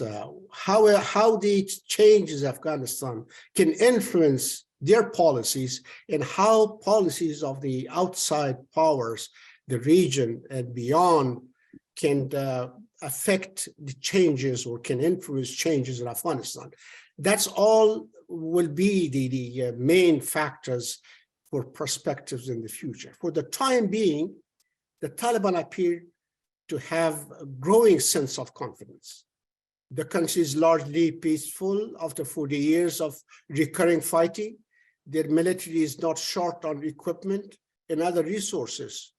With no serious challenge to the Taliban rule in Afghanistan, in preoccupation of the influential foreign powers in other pressing issues, the Taliban feel they can weather the storm. As for the lack of international recognition, which is one of their leverages used against them, or sanctions, most Taliban leaders feel they can cope with the consequences. The government is doing business with the neighbors, Russia, China, and many other countries. Their diplomats are now posted in 11 countries. The regime feels the political cost of meeting the requirements of gaining international recognition, which is inclusivity, respect of human rights and women's rights, may weaken control of the Taliban power, and they may undermine their internal cohesion. The cost of it will be high for them. Currently, they are in no hurry to change, as they don't need the international community's recognition if they maintain relationship with the region, and assisted by the international emergency aid in response to ongoing humanitarian crisis, something that the problems caused by humanitarian crisis has been responded by other than the Taliban. So as long as the monies are coming, $40 million a week, they believe that they can cope with the situation. It's unlikely that Taliban will respond to serenade and fragmented pressure, or will be ready to compromise without seeing credible offers for negotiations. The approach of countries in the region and beyond are not well coordinated. All countries are basing their policies on their special interests. Only a joint regional roadmap based on a carrot and stick may become useful over time, provided it targets not only Kabul, but mostly Kandahar, which is the center of power of the Taliban, center of ideology of the Taliban. If the ideology does not change, Kabul is not going to do much, will stand up to the ideological center of power in Kandahar. However, since the regime has not managed to get through the fragility phase due to gaps in security, legitimacy, and capacity, there's no guarantee that any level within the Taliban will stay away from kind of the conflict leading to intensified domestic and external challenges to the Taliban power. In general, of course, we can talk about in details. Most Afghans and international stakeholders promote resumption of the peace process under the UN sponsorship in support by neighbors and great powers. There are some movements, as Dr. Plekhanov also referred to it regarding to Russia, contacts with the Afghans outside. Also in Europe, in the US, there are some kind of moves where we can see that how new dialogue between the Taliban and the other political class could be, coordinated and leads to some kind of a moderation in Afghanistan. I'll stop here, and I'm sure that other panelists will have more important things to say. Thank you very much. Thank you, Professor Jalali. That was quite important and very interesting. So I'm going to turn to Ahmed Rashid next and ask him the same question, and also ask whether you agree, Mr. Rashid, with Professor Jalali's assessment that only a joint regional roadmap will work. Do you agree? Is it feasible? Is there any reason to believe that Pakistan has that view? If we were to play out what Professor Jalali was just saying, it seems to me like the prospects for a real joint regional roadmap might be limited. Maybe I'm wrong. And, maybe this is too much to ask for you to address, Ahmed, in a short time, but I do want to draw your attention to, there have been a number of questions in the Q&A about the relationship between Afghanistan and Pakistan in light of the TTP, and Shahan Mehdi, for example, says, today we see that the Pakistan-Taliban relations have encountered some friction, particularly due to TTP safe havens in Afghanistan. Does this point to an overestimation of Pakistan's influence over the Taliban? Mazihullah Hanif asked this question: can regional multilateral forums such as he asked a couple of questions, seeing as there are increased tensions between Pakistan and the IEA, particularly over conflict along the border, TTP and IEA relations, and historic distrust between the Kandahari faction of the Taliban with the ISI, will the doctrine of strategic depth be re-examined? So basically, the question, I guess, is, where is Pakistan in all of this? And what do you think about the prospects of a real regional roadmap? Ahmed Rashid, can you turn your camera and video on? Bottom left corner, little video button, little audio button. I'm sending him a request. Okay, very good. And well, we can, while we're waiting for him to connect, maybe we can ask him to go after our next speaker. So I'll just turn immediately to Shanti D'Souza. Can you take a crack at this? What is the prospect for a real regional approach here? What could it accomplish? How would it happen? Where's India in all of this, please? interesting and very important question, but I guess it's a million-dollar question given the fact that most of the regional countries have taken a very unilateral approach to dealing with the Taliban regime at this point of time. So I guess when it comes to hurting their interests, be it security or economic, it's only when that scenario develops that there could be prospects for cooperation, because I don't see that happening at this point of time, but there are some indications. For instance, there's this consortium between Iran, Russia, Pakistan, and China on economic interest in Afghanistan.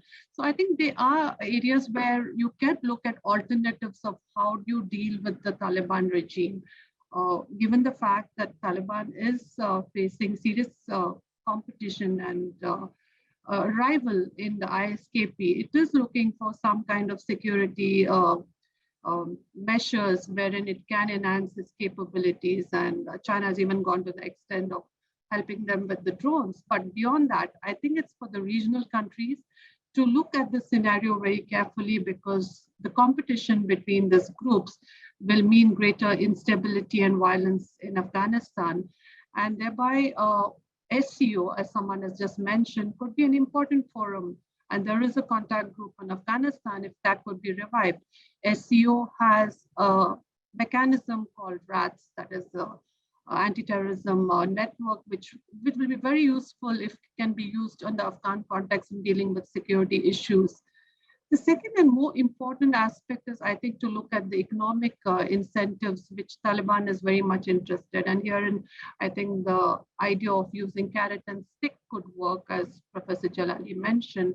If you're looking at a regional economic architecture whereby you could have more cooperation on economic interests, and there is a certain amount of buy-in from the Taliban, I think that could be put certain pressure and also build in certain leverage with the Taliban to bring a change in behavior. Looking at Afghanistan at this point of time, at the Taliban is behaving in terms of its edicts, in terms of human rights issues, in terms of violation of many rights in that country. And the whole idea of justice and accountability doesn't really come in, because Taliban is simply not going to comply with those kind of international demands.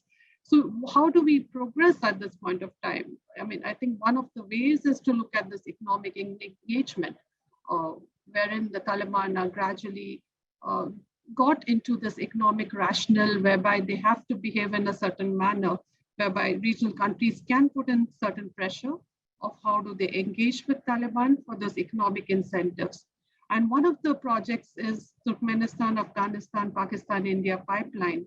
And this has tremendous potential, but it's in the making for last 3 decades plus. So if ADB or any of the international organization could pick up projects like this, wherein there is benefit for the regional countries, particularly for Afghanistan, Pakistan, and India, and Pakistan and India, given the conflicted situation, I think there will be a certain amount of cooperative mechanism which develops, where there is an understanding that mutually beneficial cooperation agreements could be good for the region.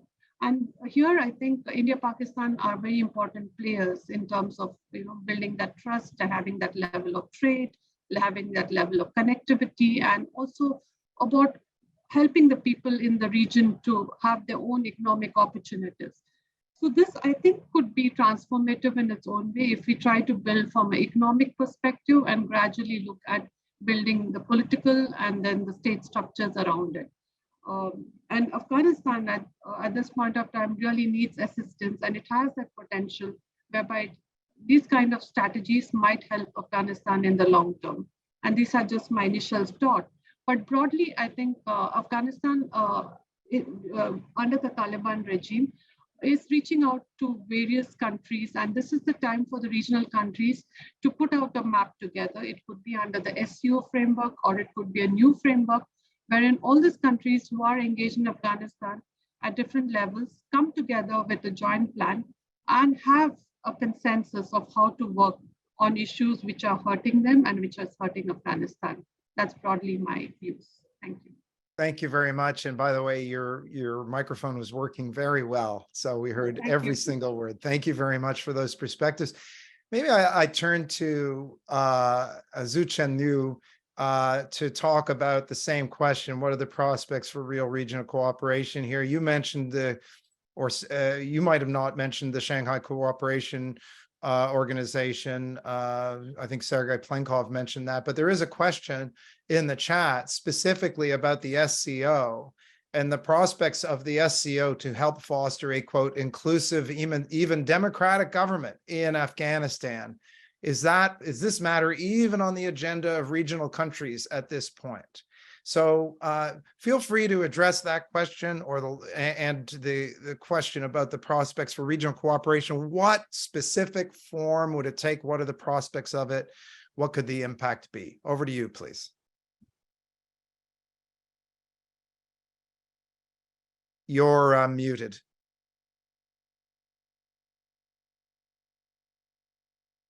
Can you hear me? It's okay? Yes. Oh, that's a very good question. Really, in my speech, I have not touched upon Shanghai Cooperation Organization. Really, I missed this part. But the question already raised, I would like to talk about that. Really, during the Republican period, Shanghai Cooperation already established contact group on Afghanistan affairs. Really, already this mechanism remain there. Certainly, in the last Shanghai Cooperation Summit meeting or other ministerial meetings related to the regional security issues, Afghanistan issues already has addressed. And I think that in the future, this is a good framework for dealing with the challenges we raised in this dialogue, that all these issues can be discussed within the mechanism of so-called contact group on Afghanistan affairs. And why? Because generally speaking, right now, all the neighbor countries are member states of Shanghai Cooperation Organization. Even so-called strategic stakeholders right now also member states, including India particularly, and already member state of Shanghai Cooperation Organization. Within this mechanism, we all we can use the word stakeholders can work together. Certainly, each country has different security concerns or social concerns or some other concerns. But one thing is clear, and stabilizing situation in particularly political situation and security situation in Afghanistan is the shared goal of all these countries. And for another issues that relate to the economic development and humanitarian aids, already we have done. All the country individually and collectively, we already have done, we already have contributed to these issues. So this is the issue I think is a good framework for the future and for the future discussion and dialogue.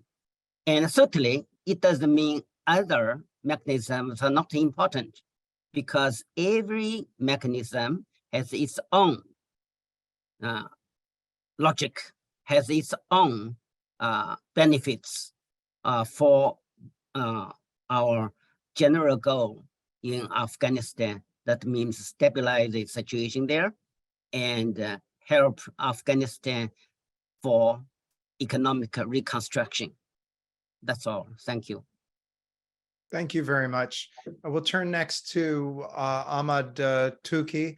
What's your take on this question? You described very interestingly the perspective of Iran on a number of the Afghan questions. stepping back and looking at the region as a whole, with Iran as one of the actors, what do you think is the prospect for the kind of cooperation arrangement that many of the speakers have been discussing so far? Over to you, please. Sure. Thank you so much. I think it's important for us to note that, I think there are two issues, generally speaking, in Afghanistan. One is the sort of the internal problem in Afghanistan, which has been ongoing for, more than a century now. The effort to establish a modern government in Afghanistan, and the character of that government. It goes, I think, to some of the deepest questions that we have in political philosophy. There has been this sort of contestation, which has been both physical and theoretical inside Afghanistan for the past century over the nature of government, the source of its authority, who should govern, what kind of powers they should have, and where this kind of power should come from. So we've had these internal contestations in Afghanistan, and they have intensified over the past 4.5 decades. And external powers, both regional and extra-regional powers, have entered into these contestations and have changed their character, have intensified these contestations. So it's not really only the regional countries, but also there is an internal issue. These calls on the Taliban, to sort of respect human rights, to sort of moderate their policies. At the end of the day, these are calls about the nature of the Taliban ideology, and I don't think that's an easy question to resolve. There is a reason that this problem has been going on for such a long time. So that's one aspect of this issue. When we think about state building and peace building, peace at the end of the day, I think means that the establishment of a stable government, a government, over the where there's some level of acceptable level of agreement over the nature of government within a society. And I don't think that question has been solved in Afghanistan, and I think external interference in Afghanistan, starting with the Soviet Union invasion of Afghanistan in 1979. And the subsequent conflicts have exacerbated that question and have actually added some other elements to it, recently. So that's one factor. The other thing is, this issue of regional countries. If you look at the sort of the rhetoric of regional countries, almost every single country, including, interestingly, Pakistan, is saying that we want an inclusive government in Afghanistan. But the fact of the matter is that inclusive government maybe means different things for these countries. Certainly, I think for Pakistan it means, as Mr. Rashid very clearly stated.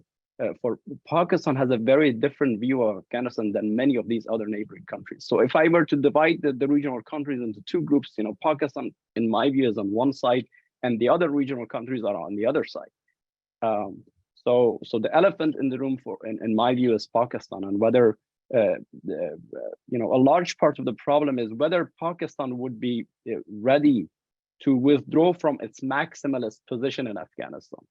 One of the first comments that the Iranian president made, right after the fall of the government in Afghanistan, in a meeting with the then foreign minister of Pakistan, Qureshi, he said that Iran was against paternalism in Afghanistan, and he used that term, I think pointedly, noting that from Iran's perspective, Pakistan was trying to play a paternalistic, to have a paternalistic approach in Afghanistan, and he thought that would not work. So broadly speaking, I think the prospects for regional cooperation is dim. I mean, if you look at some of the didactic relationships, like the animosity between India and Pakistan, between India and China, and the rivalry between Iran and Pakistan. I think, generally speaking, we can say that the kind of logic of anarchy, if I could borrow from some of the literature that we have in the region, is a Hobbesian anarchy. and that sort of, I think, prevents countries coming together and working toward a solution that would lead to a stable Afghanistan. And even if they do that, I think that then the question of internal problem in Afghanistan remains. At the end of the day, there should be some internal agreement inside Afghanistan on the character of the government and what is, and that is not an easy question to resolve, especially now with the Taliban being in power and being, in such a dominant position inside Afghanistan. I don't think, as Mr. Jalali noted, I don't think they feel very secure, and I don't think they would be ready to compromise easily. So I'm a bit pessimistic about this. The prospect of countries being able to work together, and I don't think the kind of institutions that we have in the region would be able to play a constructive role, an effective role in solving a conflict that has been going on for 4.5 decades. I would also like to talk a little bit about the role of the U.S. and other external powers. I think the United States is out of Afghanistan, but still plays a big role in Afghanistan. So the U.S. policies, I think, it is still very important. Maybe the United States still is a major actor in Afghanistan in some regards. So that's also another factor. But I would stop there. Thank you so much. Thank you. And thanks for really helping to clearly set out what some of the key impediments are. I'm going to turn to Professor Plekhanov next, but I want to put all of the panelists in a sense on notice. You're welcome to respond to anything that you've heard from the other panelists. I'm going to be asking you furthermore, based partly on the questions we got in the Q&A, partly on the discussion so far, but also informed by what Ahmad just said. The prospects do seem to be dim, but what would it take to overcome the impediments? You mentioned the central importance of Pakistan, and I'm interested in the panelists' view on that. What is it conceivable that Pakistan could move away from what Dr. Touki called the maximalist view? We have unfortunately lost our connection with Ahmed Rashid, but all of you have views on this matter. Also, I was going to raise the question of the United States, which hadn't come up in our discussion so far, which is an incredible sign of where we are now. Can you imagine having this conversation a few years ago and getting 2 hours in without mentioning the United States? So where is the United States in all of this? So if you have thoughts on that, after we hear from Sergey, please, speaking to the panelists here, just raise your hand by clicking on the button at the bottom of the screen, and I'll call on you. We'll have more of an open session for the remainder. But now I'll turn it over to Professor Plekhanov. Over to you, please. Thank you. Indeed, we have not mentioned the United States, but the reason is that the U.S. has left in a hurry and trying not to look back after 20 years of unsuccessful attempts to achieve its goals there. So, but I agree that it is still present, and that one of the concerns about stabilization of Afghanistan, regional stabilization, and so on, I think, is that the new Cold War 2.0, which is escalating even as we speak, would again turn Afghanistan into one of its battlegrounds. I think it's not likely. The realities are such that, number one, there's still shared interest between, say, the United States and Russia with regard to stabilization of the region, and secondly, because the United States just does not have the resources or the tools to get involved in Afghan affairs. As far as Central Asia is concerned, yes, there is an active U.S. diplomacy focused on Central Asian states, trying to wean them away from Russia. It's not working so far. Tajikistan is actually the place where the Americans seem to have deeper inroads, and the coming transition crisis there might open up new opportunities for that, but that's very limited. But I'd like to continue along the lines of discussion which Dr. Tulhi has offered, and that has to do with the connections between the interests of the surrounding states, of the neighboring states, and Afghan politics as such. I think that it is very important to recognize that for all the differences and some frictions that may exist among the neighbors, there is a very, very significant degree of consensus and community of interest with regard to Afghanistan. I don't see it as a Hobbesian kind of a situation, because in a Hobbesian kind of situation, it's war of all against all. I don't see such a war. I see, and also there are regional cooperation organizations such as SCO, which are successful in terms of steadily, gradually, perhaps also slowly building on the basis of common interests, structures and networks of cooperation. So on the one hand, we see broad agreements among neighbors as to what the Taliban should do and how to proceed with Afghanistan. So I think that strategic patience, this posture, is actually a wise posture, because it is based on the recognition of the fact that the current regime in Kabul cannot be other than transitional.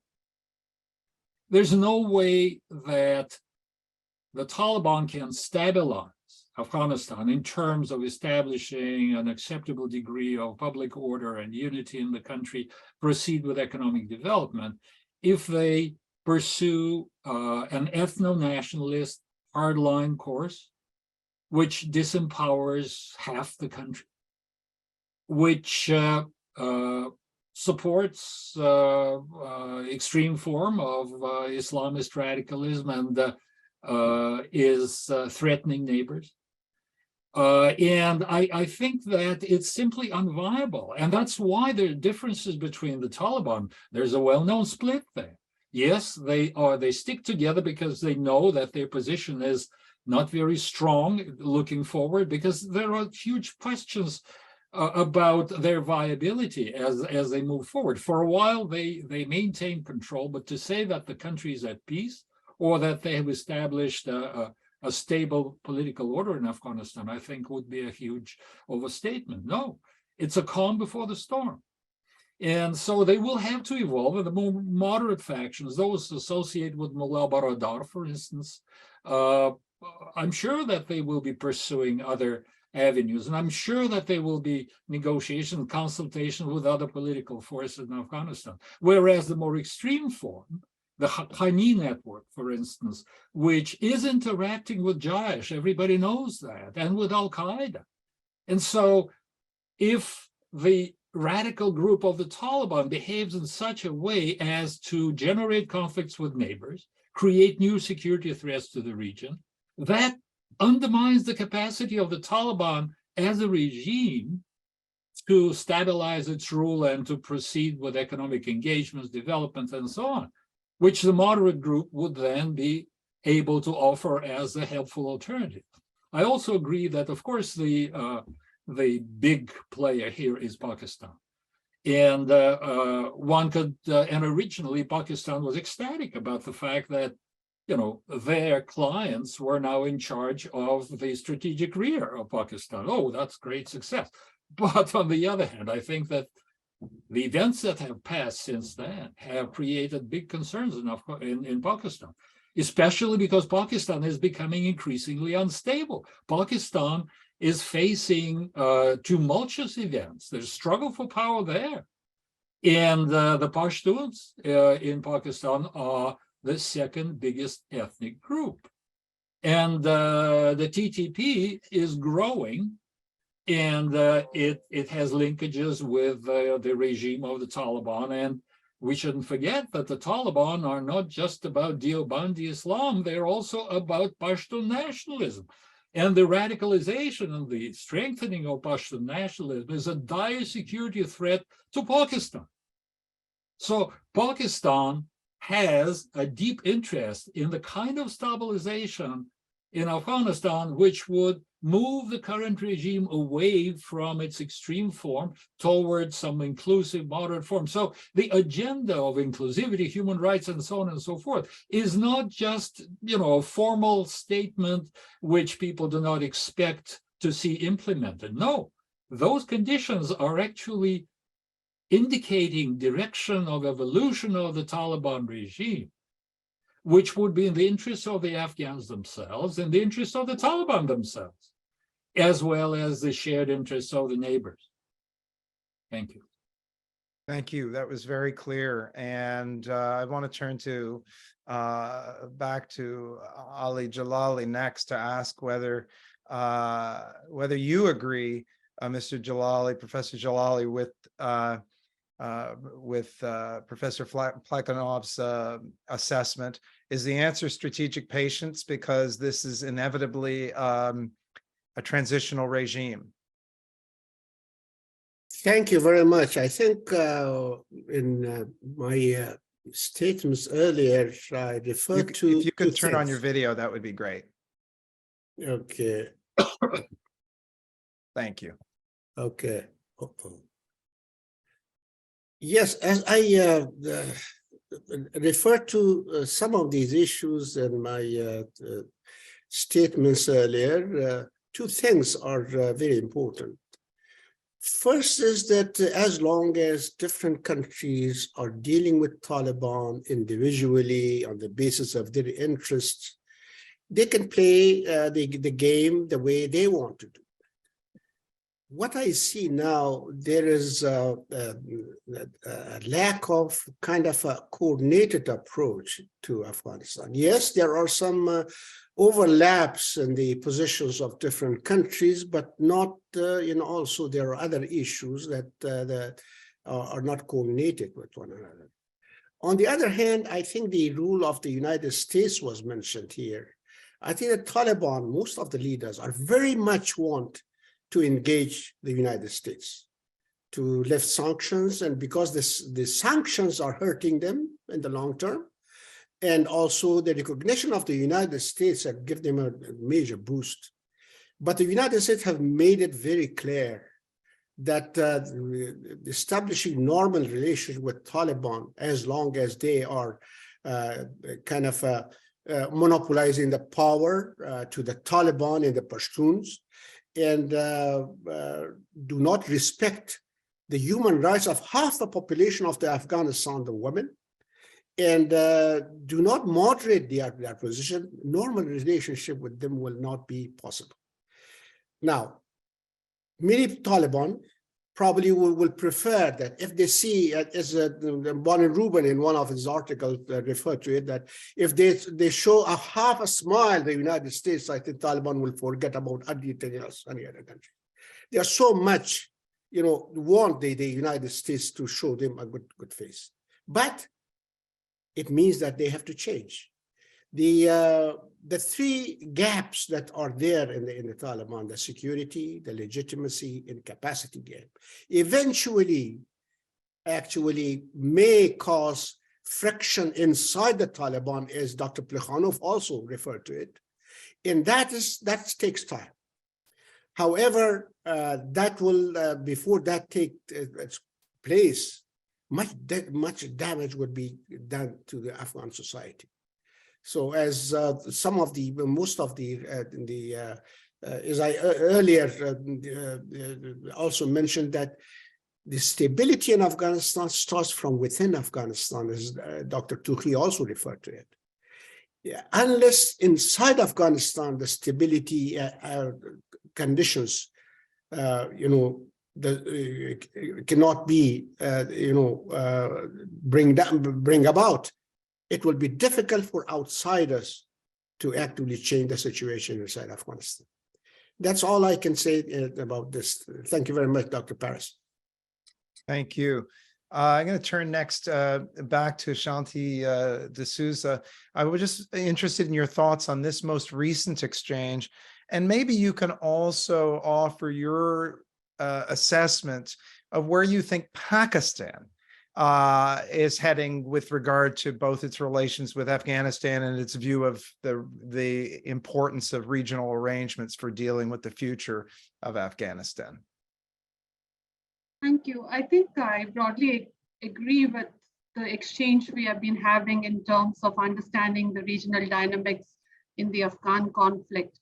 It's very unfortunate that Afghanistan's internal contradictions get caught in the regional power agenda, and thereby we do see instability as a consequence of what's happening inside Afghanistan.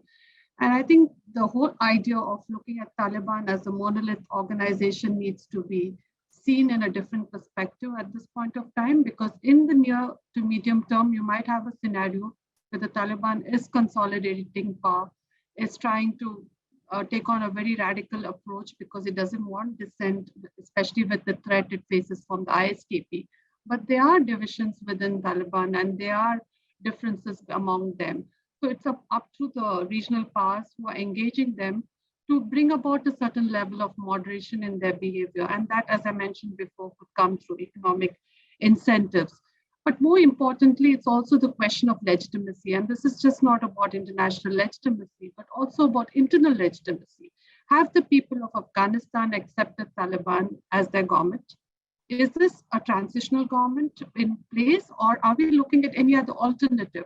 If that is the scenario, and we the regional countries face a situation whereby the security interests are affected, are they looking at building on those groups inside Afghanistan through a consensus building approach, whereby you have certain amount of inclusion coming in, bringing them on a platform to have a dialogue with the Taliban? I mean, there are a lot of opportunities inside Afghanistan through the shuras and jirgas and all of these mechanisms. But none of the regional countries have really got involved in that process of building that consensus inside Afghanistan, and thereby after that taking it on a regional level, whereby something tangible could be achieved.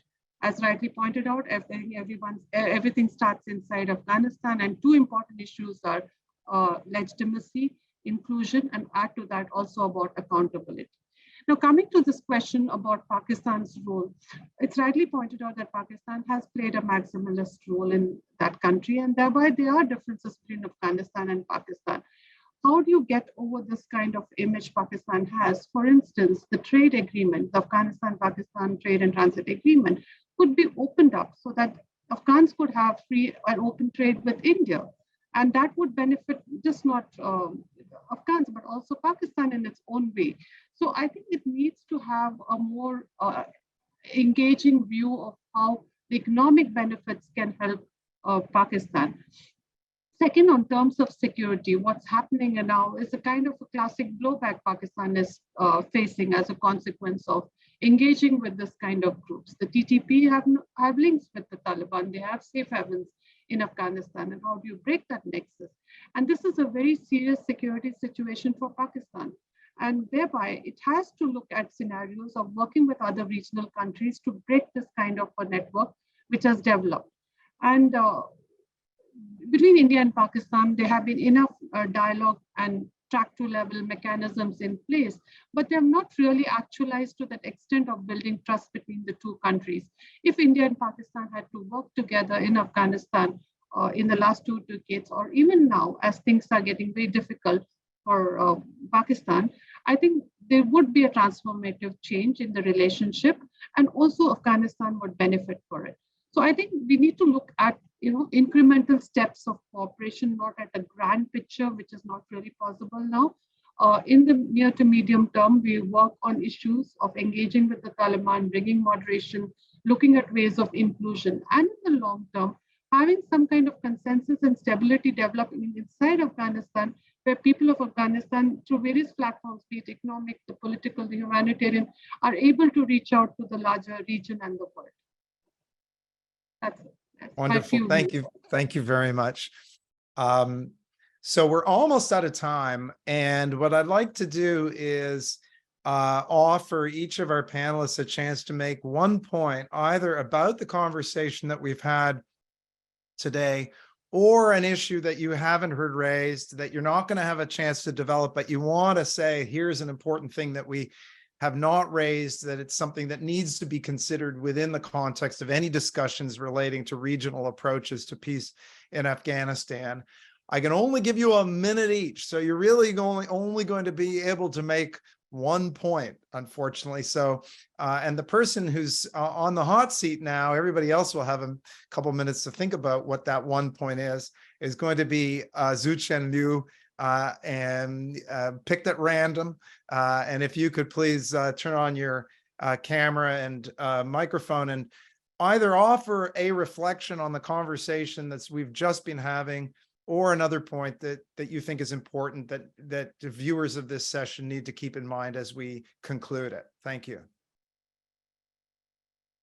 Thank you. 1 minute, 1 point. Most important for the future process for engaging Afghanistan or Taliban authority. The most important thing, all the processes, dialogue or cooperation, that unilateral or multilateral. I think that most important, the principle we have already addressed, that means Afghanistan led, Afghanistan owned. We should respect Afghanistan's sovereignty, territorial integrity, and independence. Anyway, the government we have not recognized, but the country is an independent, sovereign state. That's very important. This is the basis for our future cooperation and discussion. Thank you. Thank you very much. A nice, important point and a nice brief point too. Thank you. Turning next to Ali Jalali, over to you, please. Thank you very much. Just a quick point. Many countries believe that engaging Taliban is needed to counter ISIS in Afghanistan or Daesh in Afghanistan. But as long as Taliban behave the way they do behave, there's no difference between what Daesh is doing and Talibans are doing. If they want to counter Daesh, I think they have to try to moderate the Taliban. Unless the Taliban change, people are not going to cooperate with Taliban to counter Daesh. Many other probably will, opportunists will join Daesh. And the way to counter Daesh is not to engage Taliban the way they are. I think they engage the Taliban to change, then they can counter Daesh. Thank you. Thank you very much. We will turn next to Ahmed Touki. Could you please join us now?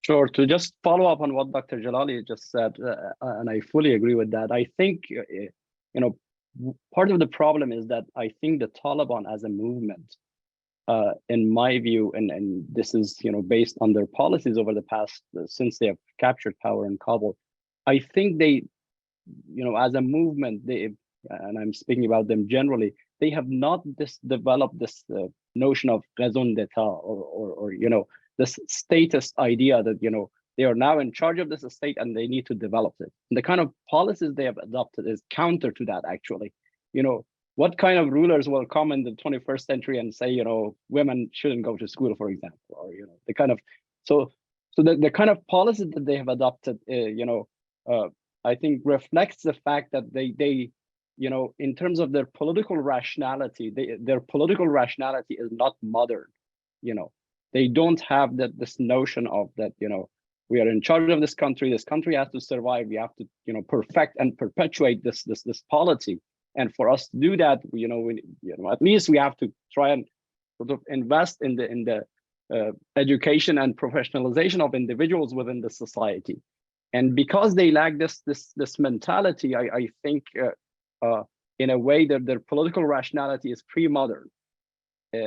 So you need that shift, that sort of deep shift in their thinking for if this group, if this group is to serve as a vehicle for transitioning Afghanistan to a situation that is more stable and peaceful.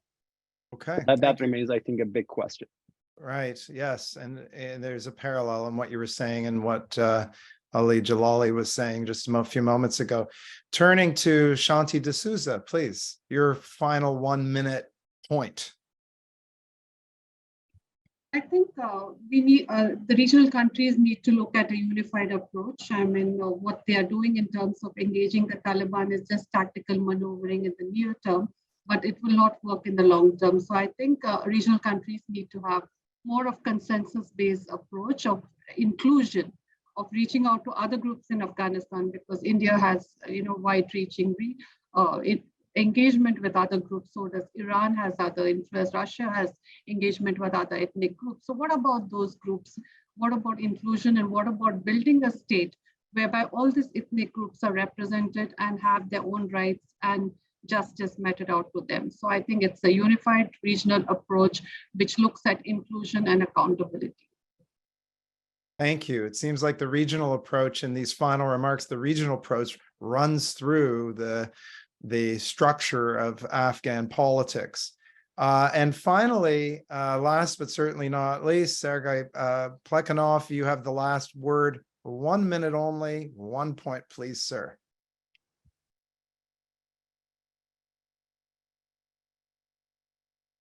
Yeah, just a moment. What happened in August 2021 was a failure of intensive Western attempts to resolve the Afghan crisis. And the withdrawal of Western forces from Afghanistan is not just tactical. I think that's one of the reflections of the power shift, which is going on across Eurasia between Atlantic and Pacific. The East is rising, the West is weakening. And Afghanistan is now a test of the capacity of important states around Afghanistan, small and large, to help the Afghans resolve their issues as a sovereign state, which can and should be governed in a proper way and should have an opportunity to overcome its economic and social problems.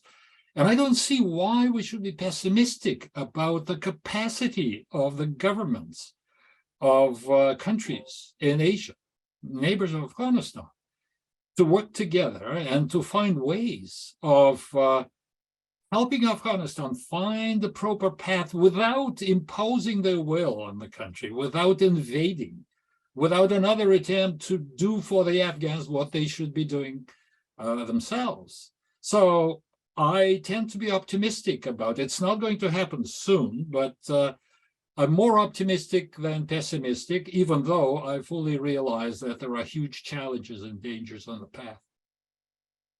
Thank you so much. And it's lovely to end on a note of optimism. I appreciate that. This has been a really fantastic discussion. I've really appreciated hearing all of your perspectives and very much thank you for inviting me to moderate it. And now I will hand it back to Nipa to close the session. Thank you. Over to you, Nipa. Wow, it was fascinating. Indeed fascinating. And thanks to Roland for moderating it so well. To get the points out and to have the speakers speak on topics that are interlinked sometimes gets to be difficult. I can't do it. Thank you, Roland, and thanks to all the speakers. It has been quite a long process planning this because there were many people in different parts of the world and different countries involved, etc. And I took your time. Thank you very much. And for coming today, it was 2.5 hours, but well worth it. And I would like to thank Anna and Mike for assisting us so well. Anna has been my support from the beginning. Thank you for such a good session. And we'll see you again.